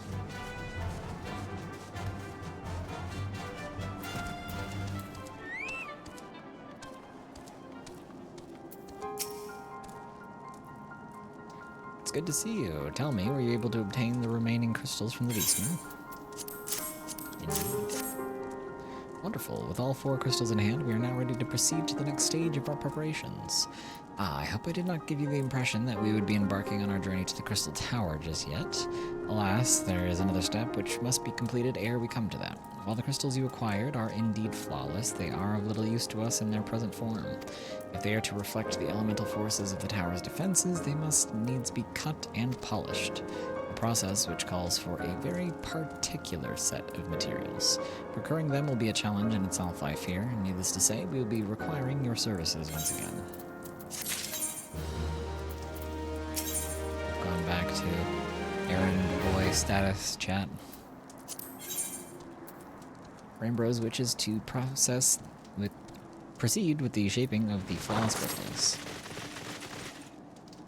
If the flawless crystals you procured are for us are to retain their elemental purity during the shaping process, a very specific set of abrasive substances will be required. Well, I say substances, but one might just as well call them one substance, namely aether sand, which has 4 elemental aspected varieties. Alas, aether sand is neither common nor cheap. Indeed, it is not unusual for the abrasive to exceed the value of the precious stone it is used to polish. Given the rarity of the materials in question, the Goldsmiths Guild in Oldhouse seemed like the likeliest place to purchase the quantity we require. When I contacted the guild master, however, I was informed that no aether sand was currently available. Though I requested that word be sent as soon as new stock came in, I have yet to receive aught but apologies. I should mention at this point that I placed the order some time before you procured the flawless crystals. I am well aware that acquiring aether sand is no small feat, of course, and I am not an impatient man, but I fear the more we delay our investigation, the greater the risk with the tower's secrets may fall in the hands of other, less savory parties. That is why I wish to entrust you with the payment for our purchase and send you to speak directly with the Guildmaster Serendipity.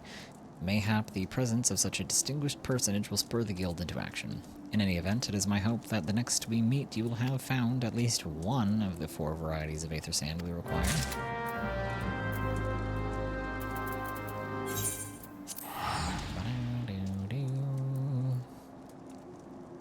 This quest line has the unfortunate side effect of being a bit of fetch quest busy work before we actually get into, like, the meat of it. It is what it is.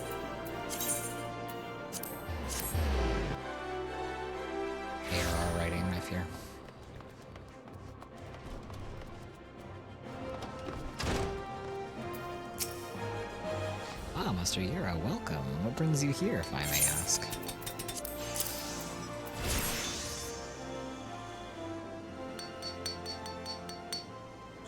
You're here on behalf of the Sons of St. Koizik? What fortunate timing. I was just about to contact Master Rambros with the news that we finally managed to acquire a quantity of fire aspected aether sand. I'm afraid it may be some time before we can supply the other 3 varieties, but you're welcome to settle accounts for that which we have now. Pray speak with Jamim over... Ah, I do beg your pardon. It seems she's assisting another customer. Come on, there must be something you can do. Without that sand, we'll have to rethink our whole design. I sympathize with your plight, sir, but just as I explained, the aether sand in question is already spoken for. If you'd like to reserve the next shipment, then I would be happy to accept the funds you've offered as partial payment. Partial? Are you saying it's not enough? I'm already stretching our research budget as it is. So I'm a man who can do without a midday meal for a year or 2. Oh my god, being a researcher is so rough. Even in video games. Bo, it's been too long. What brings you here, then? Got your eye on something expensive, have you?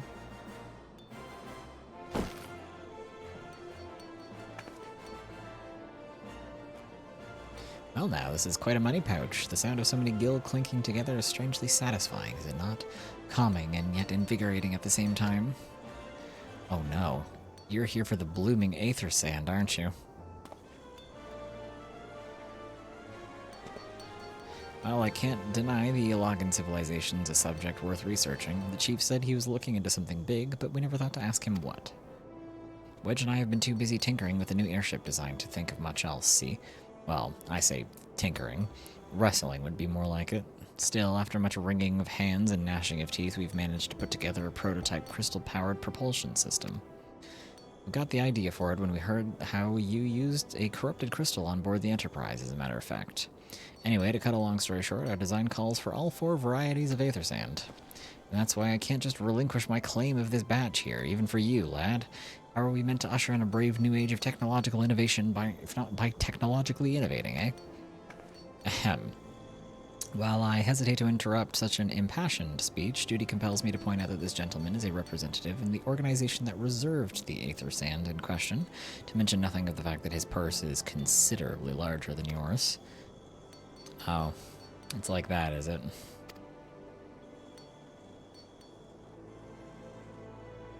Alright. This batch is yours, I'll let you have it. But if you're going to take my sand, it's only fair you grant me a role in this project of yours. Brother, it's not your sand. We had claim on it before you did. We reserved it. I'll take that as a yes. It's not every day you get a chance to experiment with the wonders of the ancients. With any luck, they'll inspire me to think up another technological innovation or 2. Everyone in this game is so silly.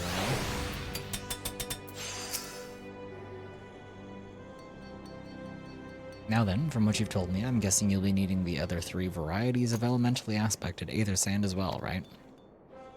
Then, rather than sitting on your rump waiting for a shipment that may never come, I reckon your time would be better spent looking for the stuff yourself, and it just so happens that I know of a good place to start. There's said to be a peddler in northern Thanalan who very occasionally handles the earth-aspected variety of aether sand, which is in the process of confirming the rumor as we speak. I know what you're thinking. When did my timid little friend decide he didn't need me to hold his hand anymore? The answer being just the other day. Seems he's been inspired by a certain adventurer's heroic example. I thought he was joking when he volunteered to go to Thanalan without me. I just hope he manages to stay out of trouble. Head out to Blue Fog, and you should find him poking about with his new bodyguard. Oh, did I not mention him? I, Wedge, thought it might be wise to hire an adventurer to accompany him, just in case your heroic example turned out to be less inspiring than you first thought. What are Biggs and Wedge to each other? Very good and very old friends.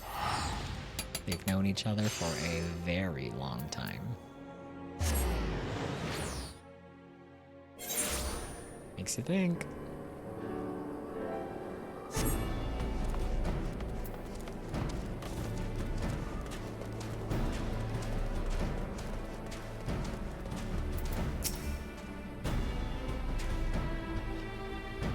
I didn't mean to get up this close to this woman.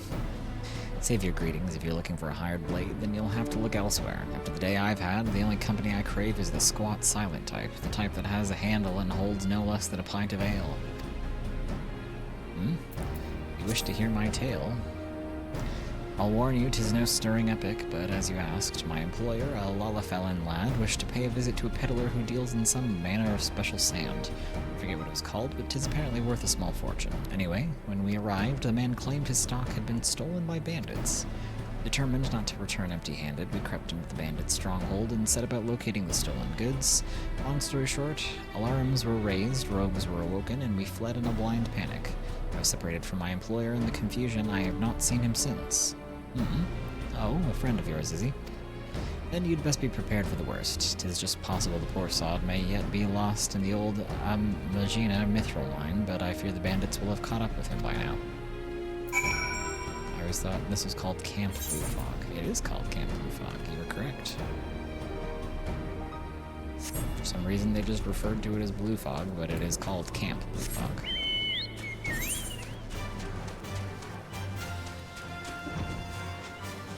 Oh, sorry, this entire region is called Blue Fog. But this camp is called Camp Blue Fog. So both of them are true. Well, that explains some things. I did it! I completed the fate. Hooray!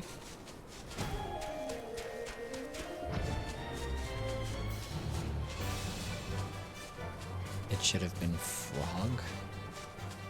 Blue frog, you mean?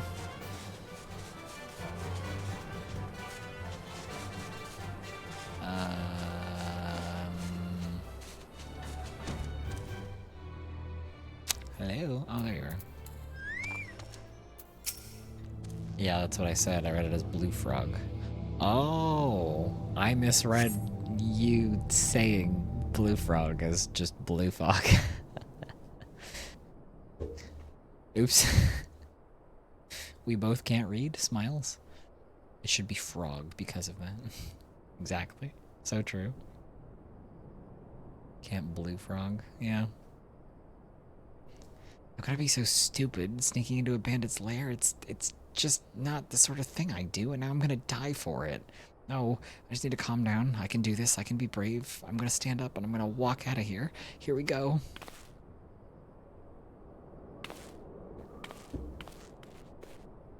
Ah. Yarg. I'm sorry. Please don't kill me. I promise I'll leave and never come back. Hey. Bo, is it really you? But how did you find me? Can you smell fear?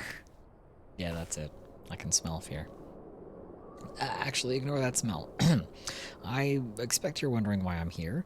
Well, I was just in the process of retrieving some stolen aether sand, which Biggs and I need for our research project. As it happens, it was, I concede, perhaps a touch foolish and very nearly fatal, but I did succeed in snatching the stuff before my bodyguard ran away, and several dozen bandits came piling after me with knives and axes and what looked like very much like a plank with a rusty nail in it. Anyway, the important thing is that the stolen aether sand is right here in my oh dear, it must have fallen out when I was taking evasive maneuvers. It seems I won't be leaving this infernal place for a while yet. You'll find the aether sand in my stead. Oh, thank the gods, you're a true friend, Bo. I hope the search doesn't prove too troublesome. The bandits don't seem to care much for visitors. It's always something in Eorzea, yeah.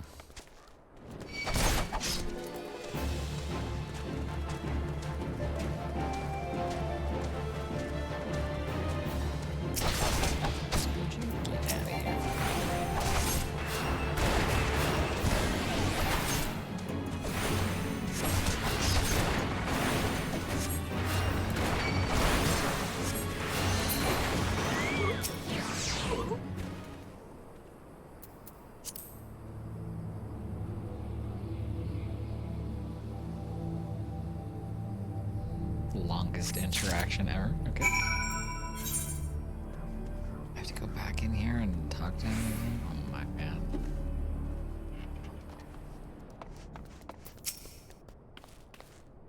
Bo, have you have any luck locating the Aether Sand? Yes, that's it. I must return to the workshop at once and tell Biggs the wonderful news. What's that? You're also on a mission to collect Aether Sand, and you're working with the chief.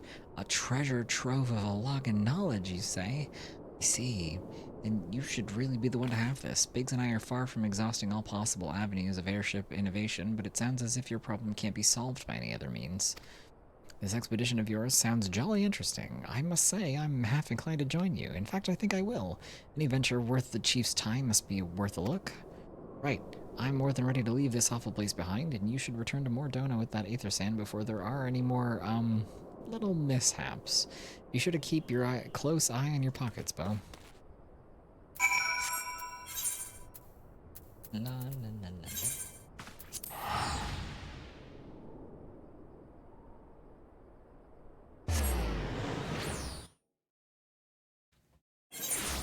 Oh my god, what the hell? Okay. My camera up some chocobo's asshole. Teleported in here.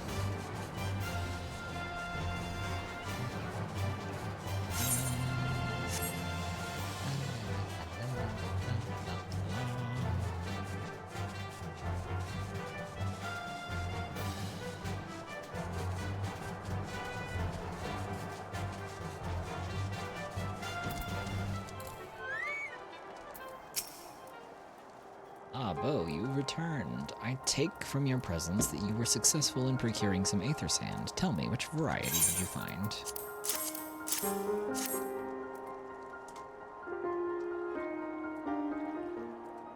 I see. 2 varieties. Well, it is 2 more than could reasonably be expected, and 2 less than I had hoped you would say. Forgive my flippancy, you've done well, truly. If all goes to plan, we need no longer fear death by fire or earth. Mr. Garland, if you would be so kind as to prepare the relevant crystals. I shall set to work immediately. Truth be told, I've been looking forward to this. One does not encounter materials like this every day. Speaking of which, how in the 7 hells did you find them? Mistake me not, old friend. I know only too well how capable you are, but Aether Sand isn't something you simply find by gathering dust at the back of a merchant's rare gem cabinet. It helps from Biggs and Wedge. Trust them to design a revolutionary new engine the moment I turn my back. How's a genius meant to rest on his laurels and his employees are so damnably inventive, eh? And now they're determined to join us, are they? Typical. I jest, of course. It will be good to have them around. Still, as a matter of professional pride, let's endeavor to procure the 2 remaining varieties of Aether Sand before they arrive, shall we? Tell me, Rambros, have we any information on where the water and wind aspected types might be hiding? Not as of yet, but I have made certain arrangements. We shall soon see if my efforts have borne fruit. Forgive me for observing, but you seem less than enthusiastic about that prospect. If there's a complication, I'd rather we discuss it now than risk jeopardizing the expedition. Mayhap an explanation is in order, but first let us savor the preliminary victory that Bo has won for our cause, if only for a moment.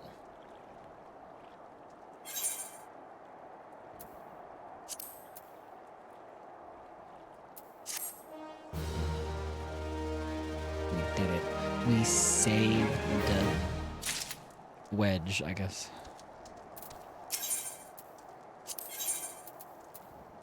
Rambros wishes to discuss the procurement of the outstanding varieties of Aether Sand.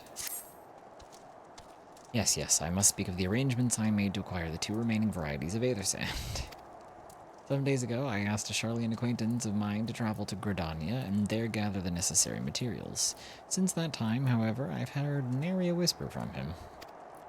To be frank, the lack of communication is not entirely uncharacteristic, but I cannot discount the possibility that something ill has befallen the man. Alas, we do not have time to investigate his fate. As I have mentioned before, the more we delay our expedition, the more likely it is that the Crystal Tower secrets will fall into the wrong hands. Therefore, I would entrust you with the same mission I assigned to my friend. Travel to the Black Shroud and seek out Parsimontre, the master of the markets in Gridania. If anyone knows where Aether Sand might be bought, it is he. Didn't you guys say that the Crystal Tower jumped up out of the ground after the calamity destroyed the land 5 years ago? Why is there a rush now? It's been 5 years already and nobody has successfulully gotten inside, but you're like super eager to get in there now for some reason. It's always raining in Gridana whenever I come back here. You watch, the one time that I actually need it to be raining for the fishing quest, it's not gonna happen.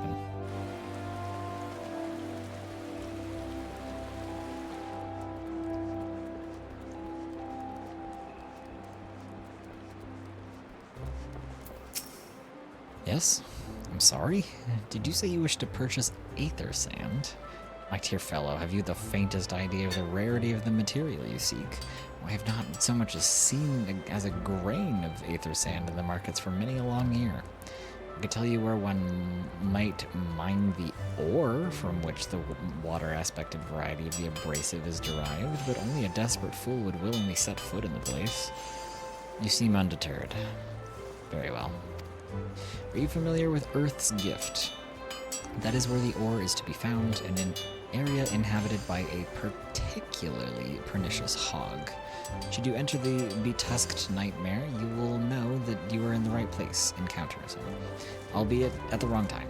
Farewell. We're gonna get gored, apparently. Is everybody excited? I'm gonna go fight a wild hog.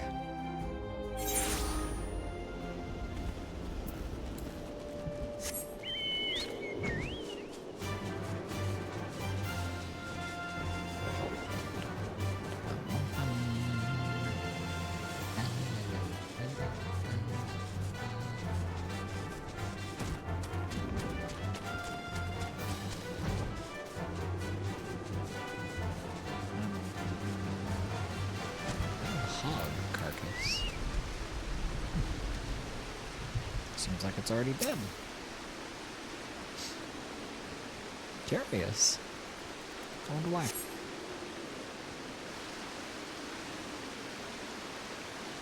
You are too late, adventurer, and not only for the entertainment.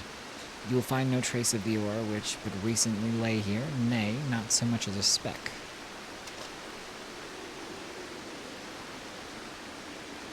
Ah, no, you will never spy me from there. For the time being, at least, you will have to trust the evidence of your ears. Now stop squinting at the foliage and listen. As I told you, the water-blessed mineral you hope to find is gone, taken by me. Victory has made me magnanimous, however. Accordingly, I have decided to share the location of an alternative source of Aether Sand with you, the Wind Touch variety, to be specific. I trust I have your attention. Good. A band of Ixal in the North Shroud keeps a quantity of the abrasive for purpose of removing impurities from lesser crystals.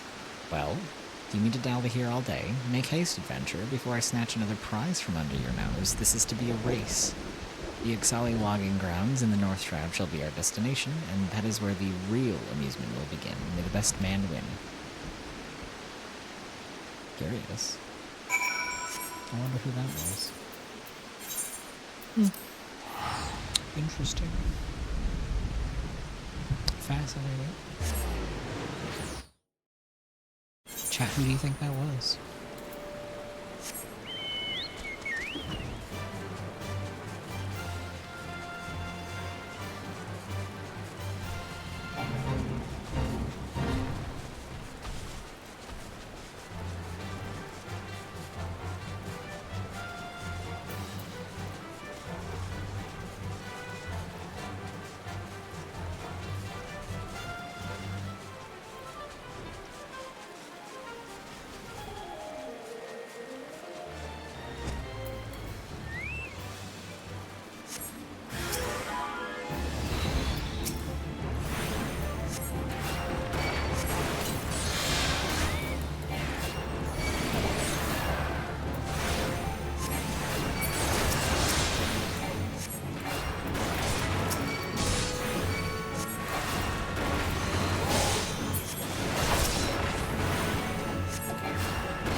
Bravo, that was quite a show adventure. Why, the spectacle proved so enthralling that all thoughts of Aether Sand slipped my mind. Thank you. I appear to have forfeited our little race. Congratulations, the Wind Touch Abrasive is yours. Question mark.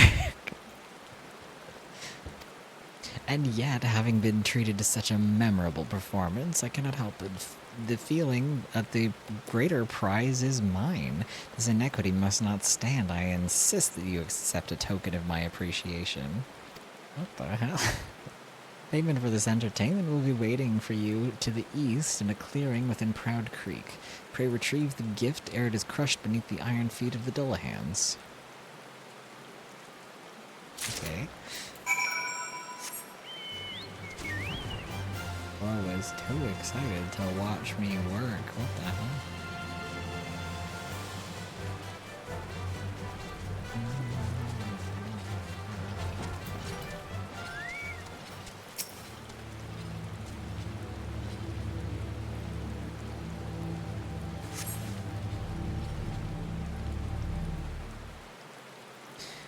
Now, what were you expecting? I took the liberty of refining the ore from Earth's gift into Aether Sand. Do keep it safe, adventurer. Oh, sorry, not what you were expecting. Lest you accuse me of playing games, you should know that the thought of relinquishing my prize never once crossed my mind until I saw you in action. Such deeds must be rewarded. Bro, chill. It is my vocation, you see, to record history as it is made by mortal men, and I much prefer to chronicle the accomplishments of the bold and the mighty. Thus, it is my fervent wish that you continue your career with the same courage and zeal you have shown today. We shall meet again, adventure, and sooner than you may imagine. What the fuck is this? Who do you think it is? Take a guess. Take a wild guess. The quest is called A Performance of For the Ages. I don't remember this character, like, being so like, oh, wow, you're pretty good kind of ass motherfucker. Very funny. I remember like some of these early interactions, but I don't remember that particular like, okay, holy. Fucking calm down. Red Zeal is Zest and was wondering who is pegging you as Zesty? They're doing what to me? Huh?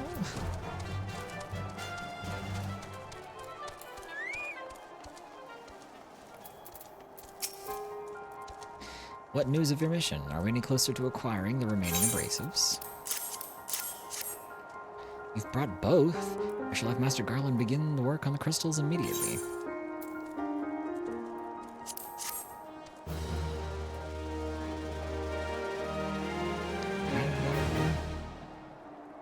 There, that should do the trick.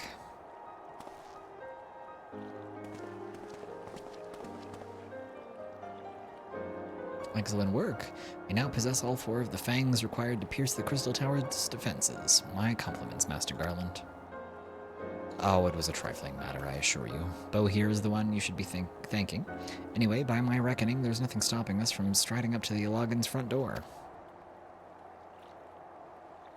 Can't go without us, Chief.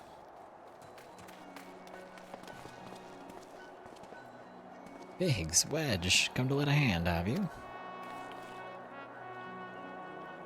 Well, it's not every day you get a chance to study the wonders of the Illogan Empire, is it? Their technology makes Garlemald's look ancient. I appreciate your enthusiasm, lads, I really do, but we're not here to take this knowledge for ourselves.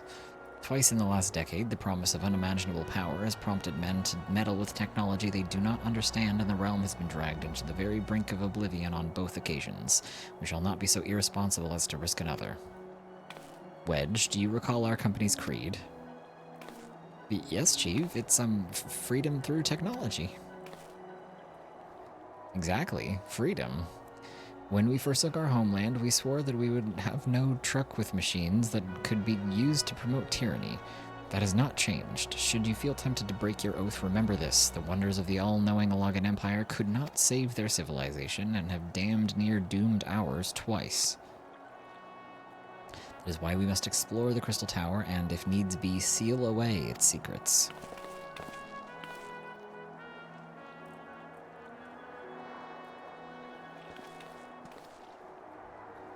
compelling viewpoint. It is unyielding wills such as yours that have defined the course of history.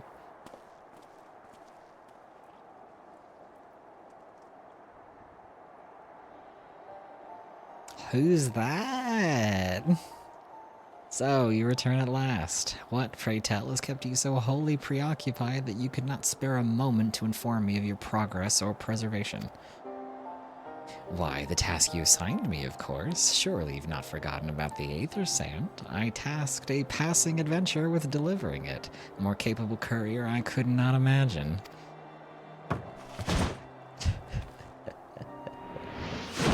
Show off. So dramatic. Oh my god. There he is. Greetings, adventurer. Did I not say we would meet again? I believe an introduction is in order. I am Grahatia of the Students of Baldessian. I look forward to joining you on your groundbreaking expedition. He has a gay little braid. He does. He does indeed. And heterophobia. Yes, he has heterophobia in his eyes. Wait, Crystal, do we meet Grahatia this early in the game? We might. I avoided answering that question until his reveal came up because I knew it was coming. That's my outlandish guess. Well, not outlandish as it turns out. Has he always been heterophobic? Yes, he's always had heterochromia. Grahatia has been assigned to the project as an observer. I hope you will forgive him his eccentricities and welcome him as one of our own. Oh, he's just dramatic. So then, our fellowship is complete, and I'll stand ready to step into the unknown. 3 cheers for Noah.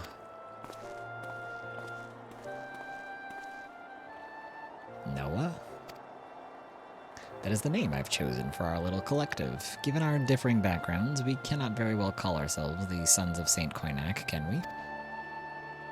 And we must have a memorable appellation if our venture is to leave its mark in the annals of history.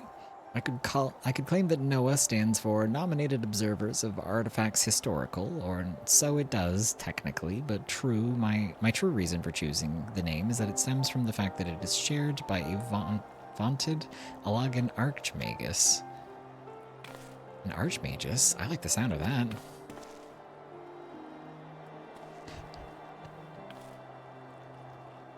Very well. Now that the pressing matter of what to call ourselves has been settled, it is time that we set forth to brave the outer defenses of the Crystal Tower. Is everyone ready to depart?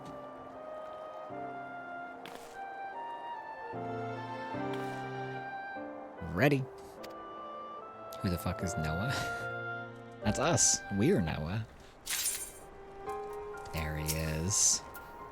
There he is.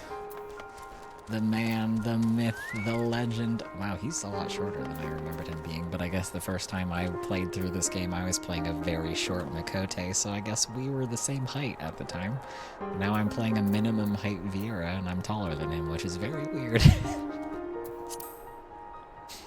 Had to sit up in my chair and lock in after being half asleep all morning. Yeah, awoken by visions of Catboy.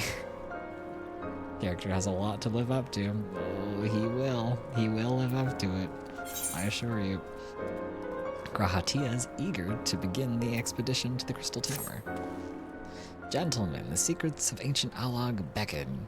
Let's not keep them waiting any longer. Adventurer, you and I will join the engineers of the Crystal Tower's main gateway, where we will endeavor to neutralize the structure's outer defenses. Rambrose, meanwhile, will remain here and oversee the operation. Given my knowledge of Alagan history, it seems logical that I should lead the expedition myself, though I admit the role does not exactly befit my status as an observer. Still, we can but make use of the resources at hand. Assuming all are in agreement, let us proceed forthwith to the large, lopsided gate found to the southeast.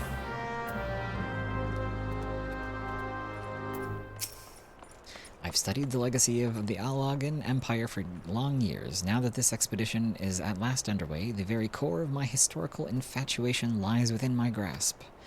It falls to us, the Fellowship of Noah, to crack open the tomb of a fallen civilization and bring the wealth of its history out of the shadows and into the light. Sometimes a side chick ain't even a side chick, it's Grahatia from the MMO Final Fantasy XIV with the free trial. Everybody loves this guy, and for good reason, quite frankly. He's a great character.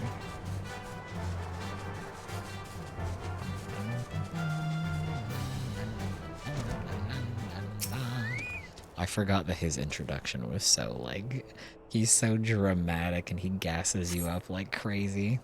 Out the gate, he's like that.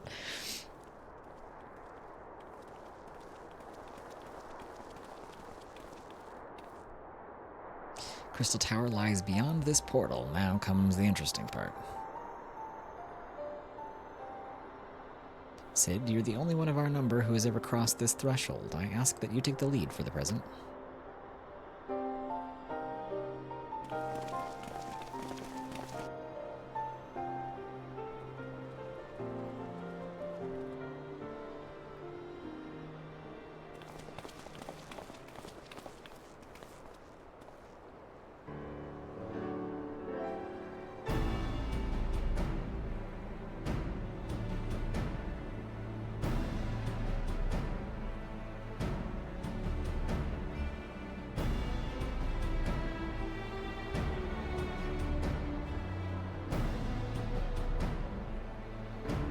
I say, the energy radiating from these statues is palpable.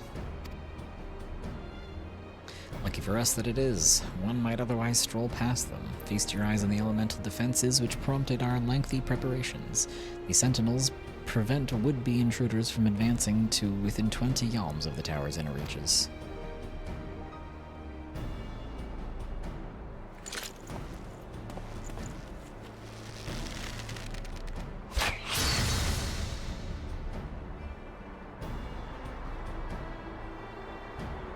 How swift they may be. Happily, the crystal fangs we took such pains to craft should spare us the inconvenience of instantaneous annihilation. Here, allow me to demonstrate. Chief, it's too dangerous to allow anyone else to risk his life testing one. Quite right. I made the damn things. It's my job to see that they work.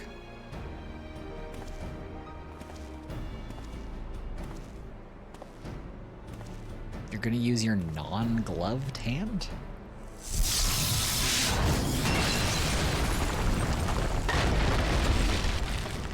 Okay. Bold. Success. I am, for one, am convinced. Friends, ready your fangs.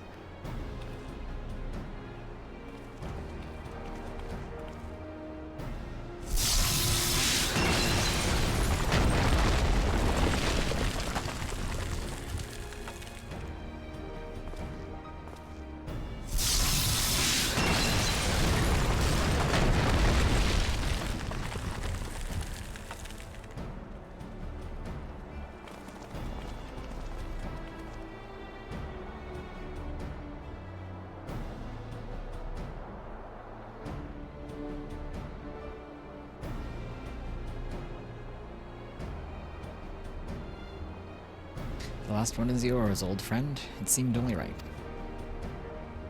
Wow, we're old friends with Sid now. Don't let Nero hear that. He's gonna shit his pants.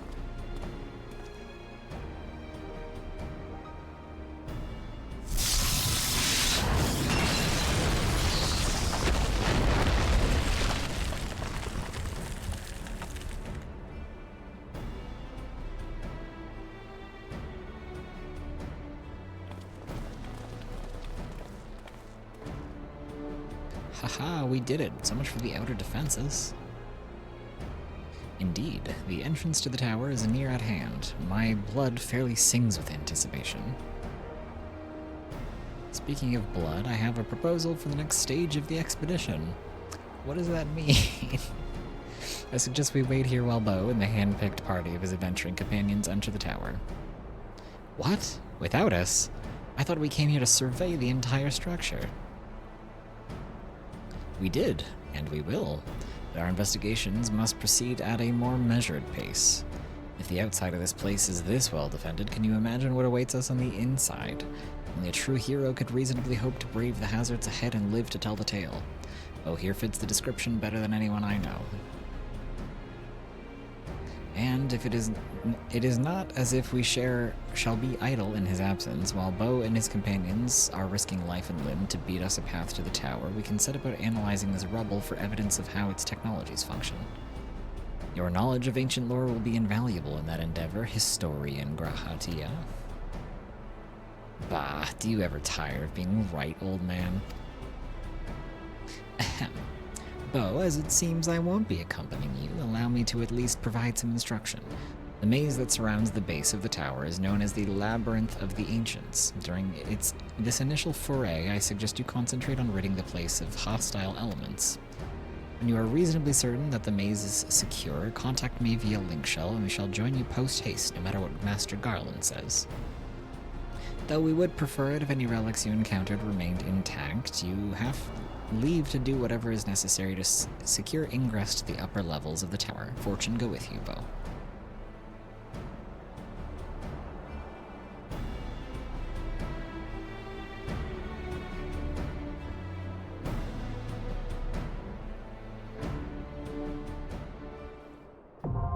Labyrinth of the Ancients now accessible.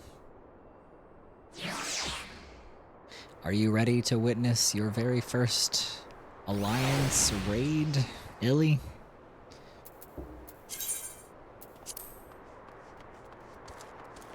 Are you excited?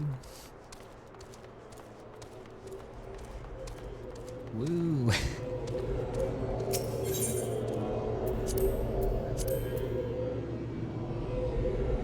Do I have to pee first?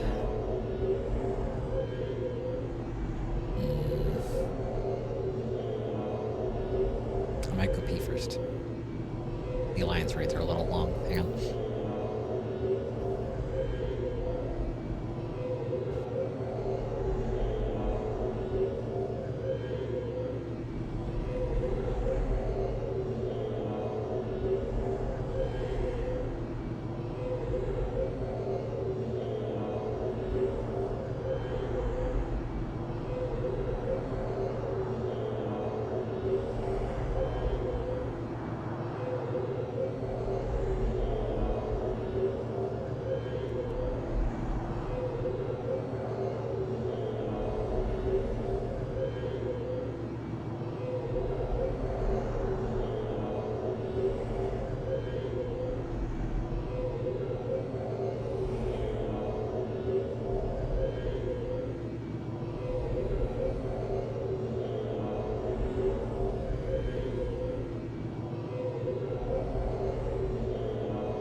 For real this time. Are you ready to see your first Alliance raid?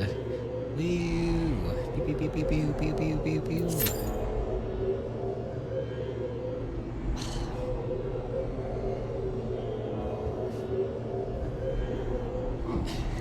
Woo!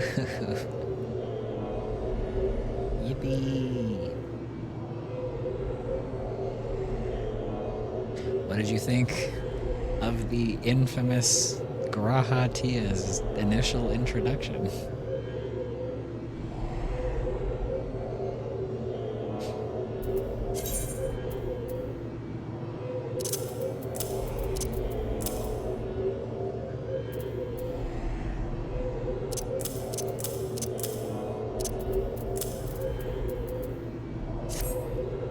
Takes your girl. You're gonna take my girl?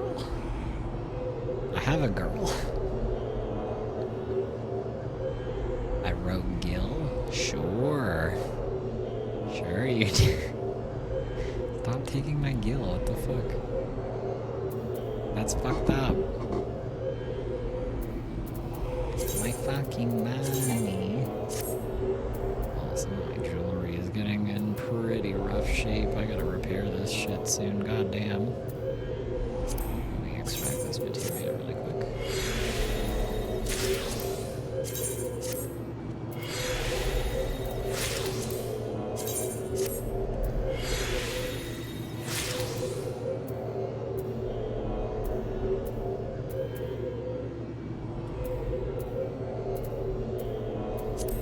Imagine extracting materia. You should. What do you mean, imagine? Imagine not extracting your materia and getting free materia. Silly. Yeehaw. Howdy. Meowdy meowers.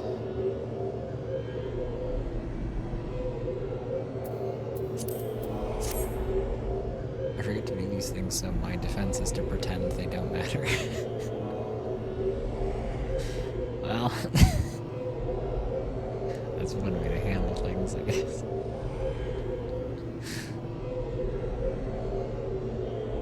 I'm shaking my head. Whoa, here we go, chat. Your first time seeing an alliance raid. Yippee, here we go.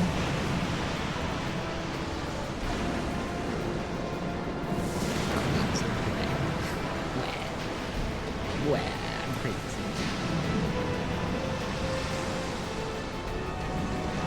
There's lava at the front.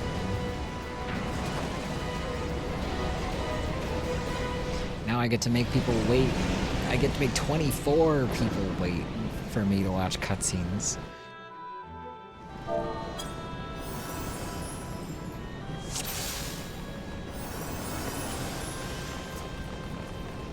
Look at all these passport photos. The only one who doesn't have a passport photo ass picture.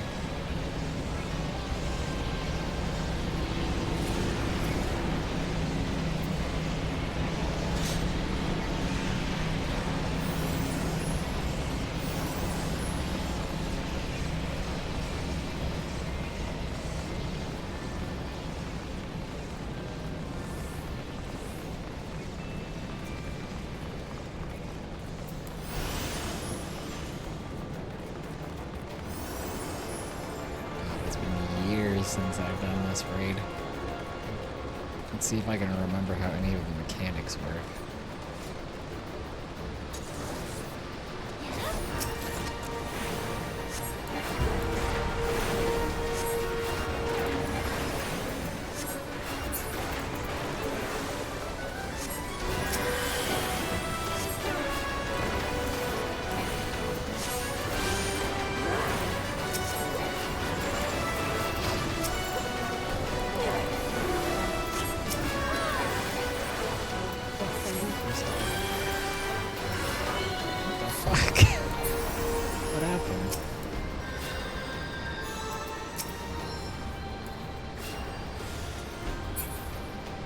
Standing in the wrong place, I see.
It's hard to do commentary and focus on the mechanics of the fight and keep track of the health of this many people.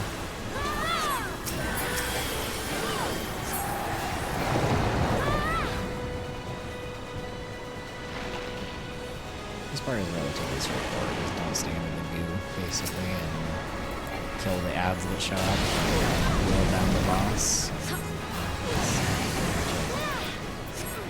Super out of the ordinary.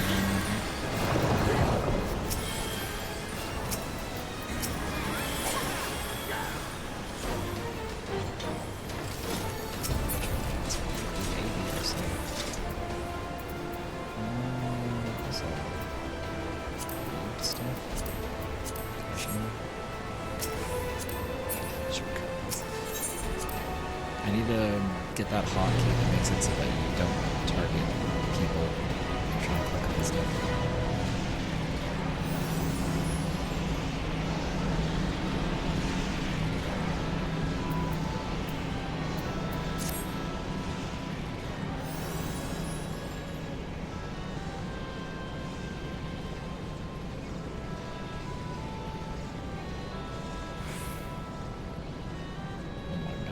So far behind, help.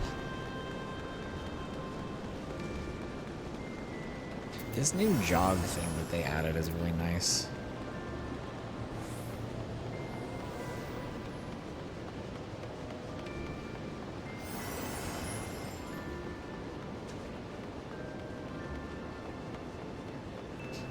And then for this section, you just go with whatever party you're with. So we're B, so we're in the middle, basically. The tank has to drag the boss over here, if I remember correctly. Is that still how this works?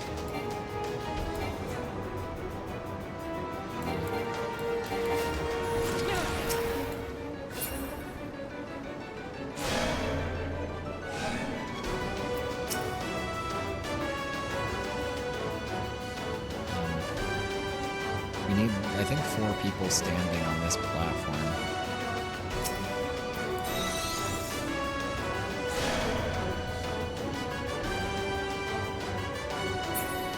In order to be able to do damage, we have to have 4 people on this platform.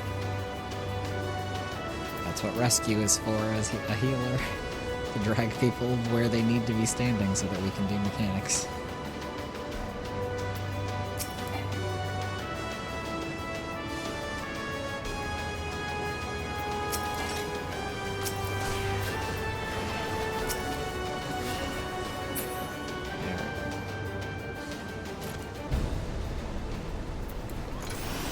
Because I think all of us have to be standing on a platform so that the other parties can actually do damage to their boss. Because if you don't have enough people standing on the platform, then other parties' boss is like invulnerable or takes like way less damage or something like that. So you actually have to cooperate with the other alliances in the raid. Make sure everybody is doing what they're supposed to be doing.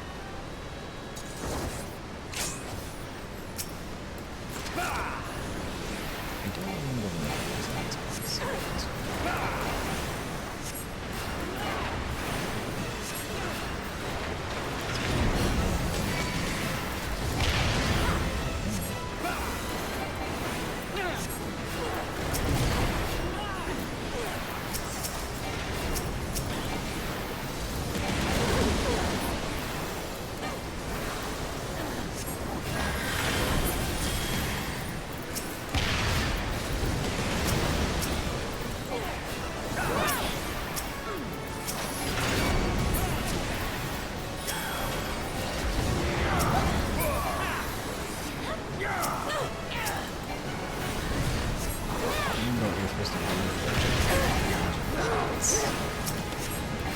The lines show up, but they only show up for half a second, so I don't remember what we're supposed to do with them.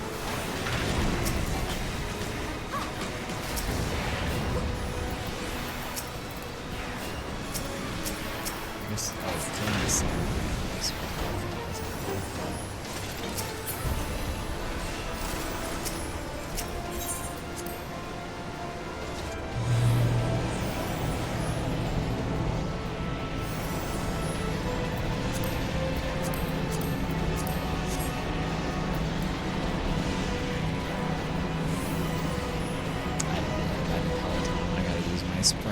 embarrassing.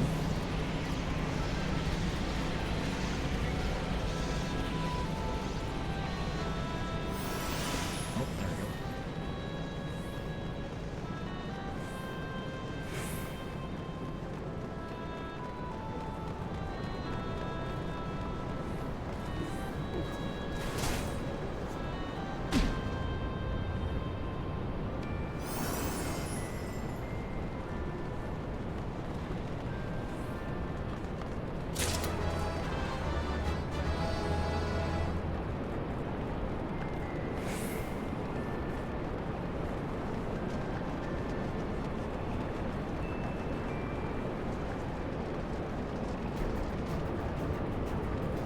Remember how this one works? I think we need to kill the bomb so that it doesn't explode the gas, or the opposite.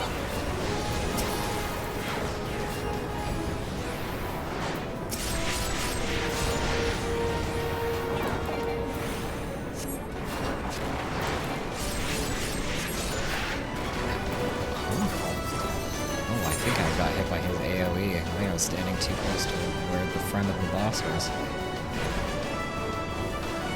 Ow. That swing fucking hurt. That's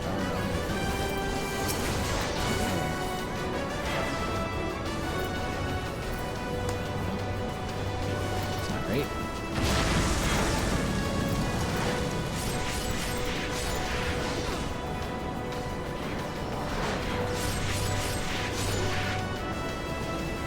Well, our alliance is not doing super great because I got hit by an AoE and got fucking clapped, and then our tank died, and I don't know where our second healer is. Oof. He was snowballing in a pretty bad way.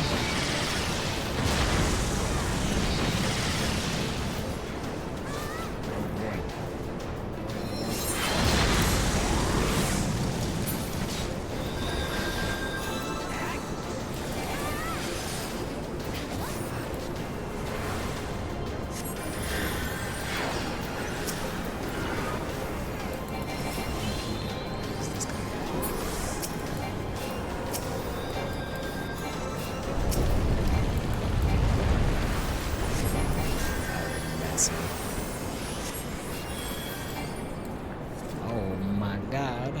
Chat, you didn't see that, right? Nobody saw what happened to me, right?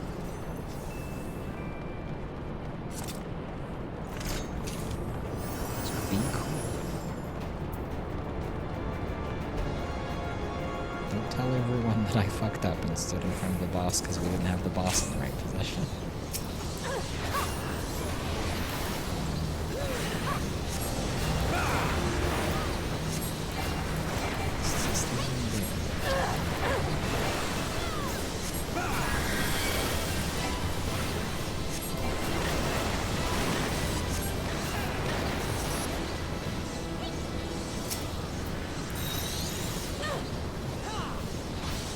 I love rescue. It's so funny.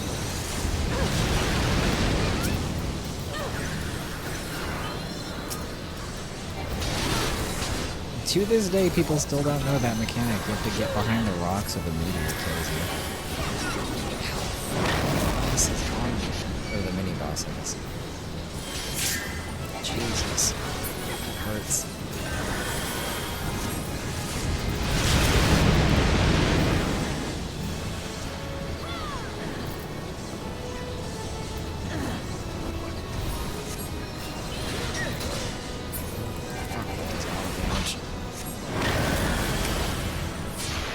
Oof. Okay, that's for the best that that boss died right there, because that was rough. That was getting dicey. People were dropping my flies.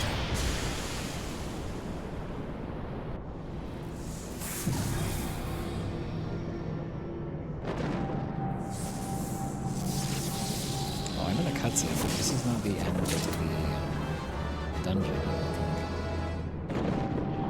I think we still have another thing to do. I'm gonna have to take the teleporter to get up there.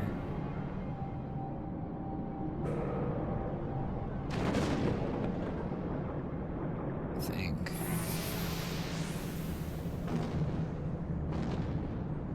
Oh yeah, this is the place that I have to kill.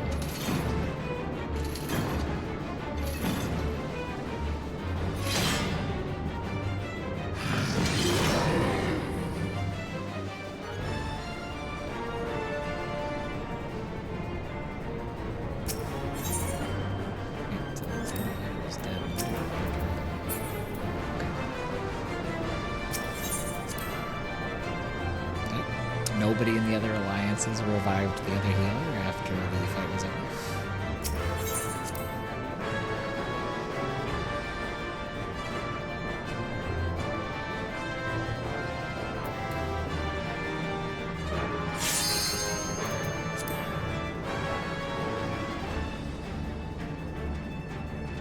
Our other healer is not here.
Supposed to go with like your parties and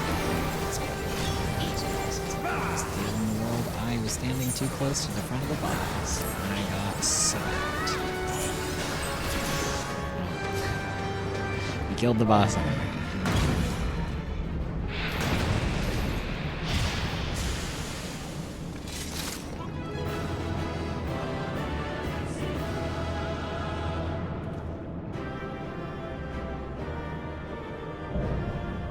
We did it, chat.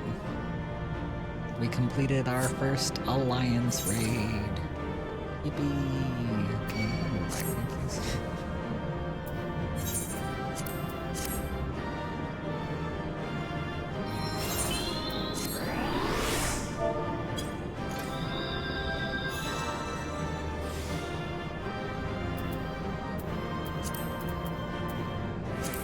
I don't know if I want any of this.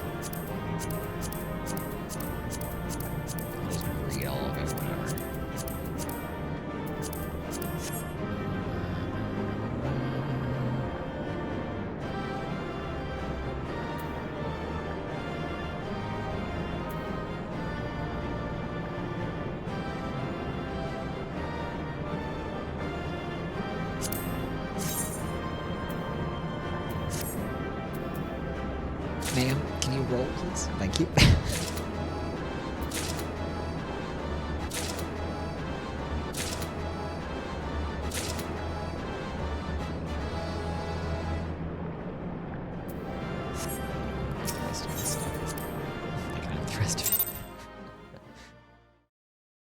Well, that was an alliance raid, chat. Did we like it?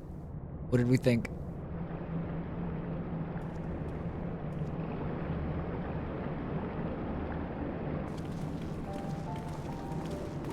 Oh there, Bo. Bo there. Very impressive, I must say. Your name shall be writ large in the volumes that are sure to be penned on this historic expedition. The scale of this structure defies comprehension. Someone plainly thought bigger was better. According to the findings of my Baldessian colleagues, the Crystal Tower was constructed to collect and store endless energies of the sun, a characteristically ambitious undertaking. Now, what of the tower's inner defenses? Judging by your haggard expression, clearing out the labyrinth was no small feat.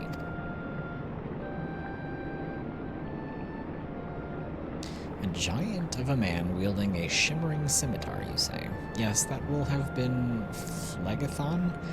Not Acheron, Phlegathon. He was a hero of the Alagan Revolution. And do you glean that from what, exactly? His choice of weapon? Well, I am a historian, and I have a certain, shall we say, affinity for the lore of the Alagan Empire. It is, of course, all knowledge gleaned from musty scrolls and tomes. The ancient texts claim that the Crystal Tower is defended by the champions of Eld, resurrected and augmented through the Alagan's extraordinary technology. Chief, you need to see this.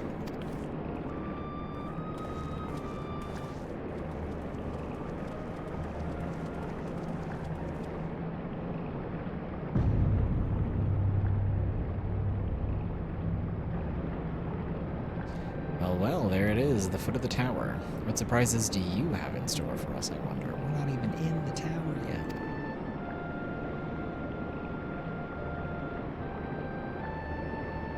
I can't tell you how glad I am to have you with us on this little jaunt, old friend. Had you not beaten a path through this maze, I very much doubt we'd be standing here now. Well, we have much to discuss and digest. Let us retire to St. Koinek's Find for the present, and there plan our next step. Lest there be any doubt, our expedition has some way to go yet.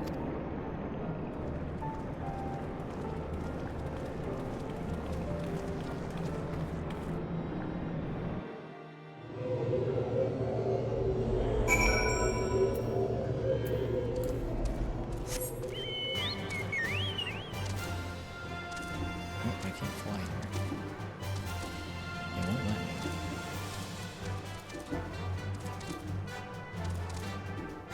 Please, they've grounded me.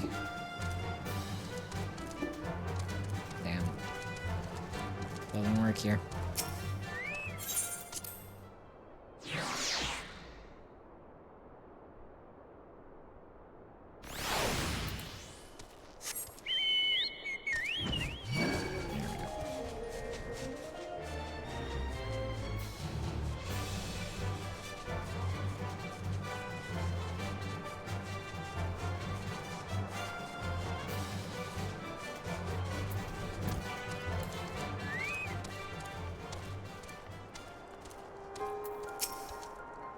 So good of you to join us, Bo. Our meeting would be dull indeed without a full account of your experiences in the labyrinth. Take a moment to collect yourself, and when you're ready, we shall debate how best to proceed.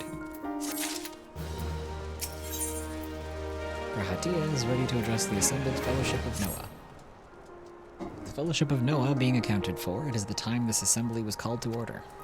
Rambos will be presiding over the meeting, if you would be so kind as to inform him of your readiness to proceed. I've studied the legacy of the Alagan Empire for long years. Now that this expedition is at last underway, the very core of my historical infatuation lies within my grasp. Oh, we already read this, never mind. Welcome back, Bo. I have just been reading about your encounter in the Labyrinth of the Ancients. It pleases me greatly to note that you seem none the worse for the experience. For your reference, I have added my own notes to Grahatia's preliminary expedition report and begun compiling a Crystal Tower survey log. The information contained therein will be available to you at all times. Should you have questions, you would need only ask. Now, if there are no objections, I shall begin with the summary of the expedition's key accomplishments.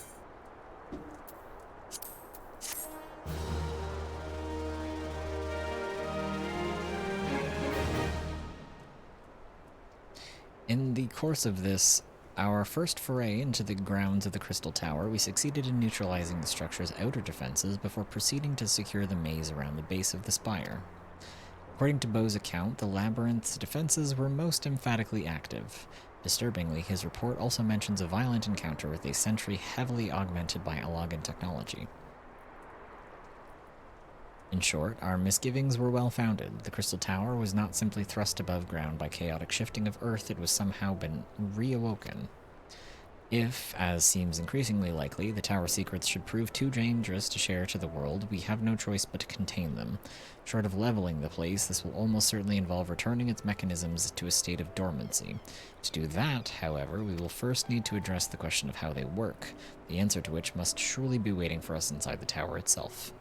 In conclusion, that is where we must go. A task rather easier said than done if the perils of the labyrinth are any indication. Then I move that all further exploration of the tower be delayed until such a time as an exhaustive analysis of the structure's defenses has been completed. Mr. Garland, may I entrust this task to you? It would be my pleasure. Don't forget about us. It's like you said, Chief, we founded the Ironworks to make sure the technology was used for the right reasons, and that means making sure it's not used for the wrong ones. We wouldn't be doing our job if we didn't see this through to the end. Lads, well, I hope you're ready for some backbreaking chores. Well, everything seems to be in hand here, so I shall take my leave of you for the present. If I am to witness this valiant tale unfold with mine own eyes, I must needs hone my martial skills ere we ascend the spire. We'll do nothing of the sort, Graha. Your knowledge may prove useful to Master Garland's investigation. Oh, cranky little boy. Oh my god, look at him pouting because he got told what to do. As an observer, I am not, strictly speaking, subject to your authority. Pray, do not mistake my intent, Bo. I am well aware that I shall never be a match for one with your innate talents, however hard I train. Be that as it may, pray do not allow your skills to rust from disuse during the coming pause. We will need you fighting fit if our subsequent forays are to prove as productive as this one. Mark me, we have not yet caught more than the briefest glimpse of that which time has obscured. Soon, however, we shall cast off the veil and gaze upon the glory of the Allagan Empire. And with that encouraging thought in mind, it's time to bring this assembly to a close. Let us all focus on the task at hand, that our next expedition may begin all the sooner. Meeting adjourned.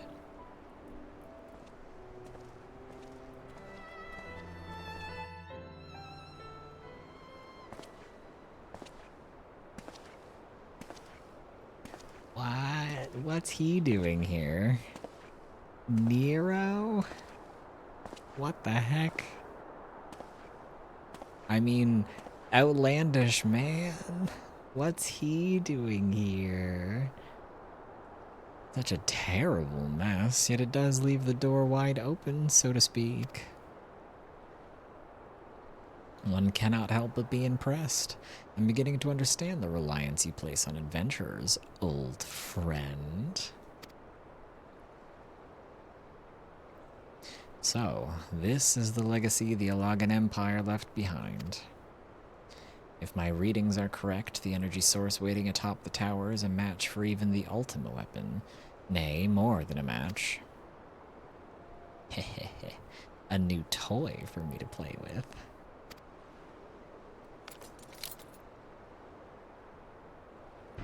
What? Outlandish man was Nero Tolskeva? That's crazy. Holy shit, chat. Who saw that coming? I believed the fates had conspired to deny me my just rewards once again, but it would seem they had a greater destiny in mind for me. And so long as my ambition burns, I shall strive to seize it. The dream lives on, Cid. Do not disappoint me. This bitch is crazy. He really only talks about Sid. I've been telling you for years, he's obsessed with the man. He never shuts the fuck up about how much he misses Sid and how much he wants to own him and show him up and be cooler than him. It's all he ever talks about. I wasn't kidding when I said he's obsessed. Own him? Yeah. Like a dog? No, like in a battle of wits, but also, yeah, probably that, I guess. You know, like, he got owned, like, ooh, whatever, you know what I mean. Like, he wants to show him up, kind of, like, you got owned, sort of thing. Not like a dog, but also, I mean, you know, I don't know what they're into, it could be anything. You know what? Don't worry about what I thought. I mean, who's to say what those two are into? You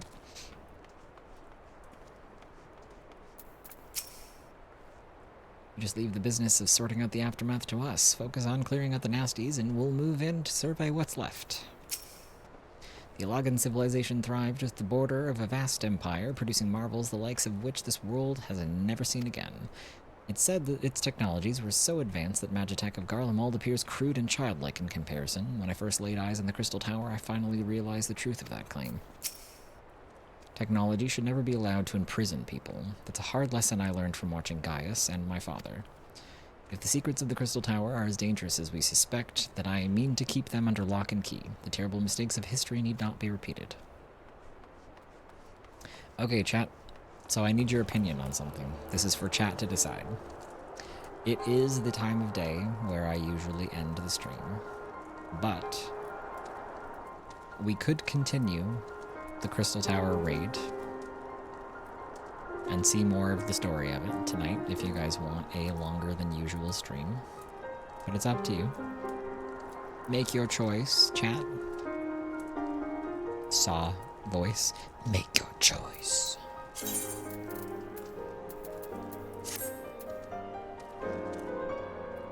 Do you feel like stream longer? I'm always happy to watch longer stream. Well, it's up to you. You're the guy who either gets to watch me stream or gets to hang out with me. So it depends on whether you want to hang out now or whether you want to watch stream and watch more of the Crystal Tower raid story.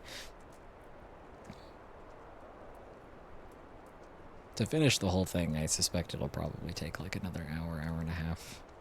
Because all of the three parts are about the same length, but I think the final cutscene is pretty long. So. It's already 11. Okay, hang on. How much longer is the rest of this? Hang on, let me Google how long is the Crystal Tower? How long is the Crystal Tower raid questline? The whole thing takes perhaps 3 to 4 hours depending on queue times.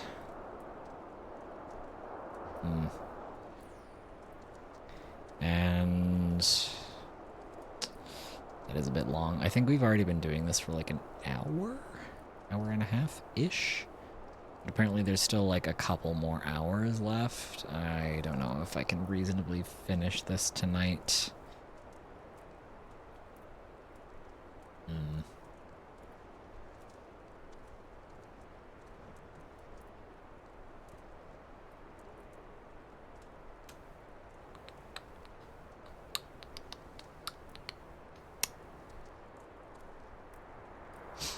May as well continue his stream, otherwise the story gets all cut up. Yeah, that's kind of what I was thinking. I don't like when like one continuous quest line gets cut into a bunch of different streams. However, I'm like remembering how long some of the cutscenes are towards like the end of it. I think it would take another couple hours to finish between like the raids themselves and then the actual like cutscenes and dialogue and whatnot. I think we're in for another couple hours worth of story for this. So I'm trying to consider whether or not I want to stay up that late.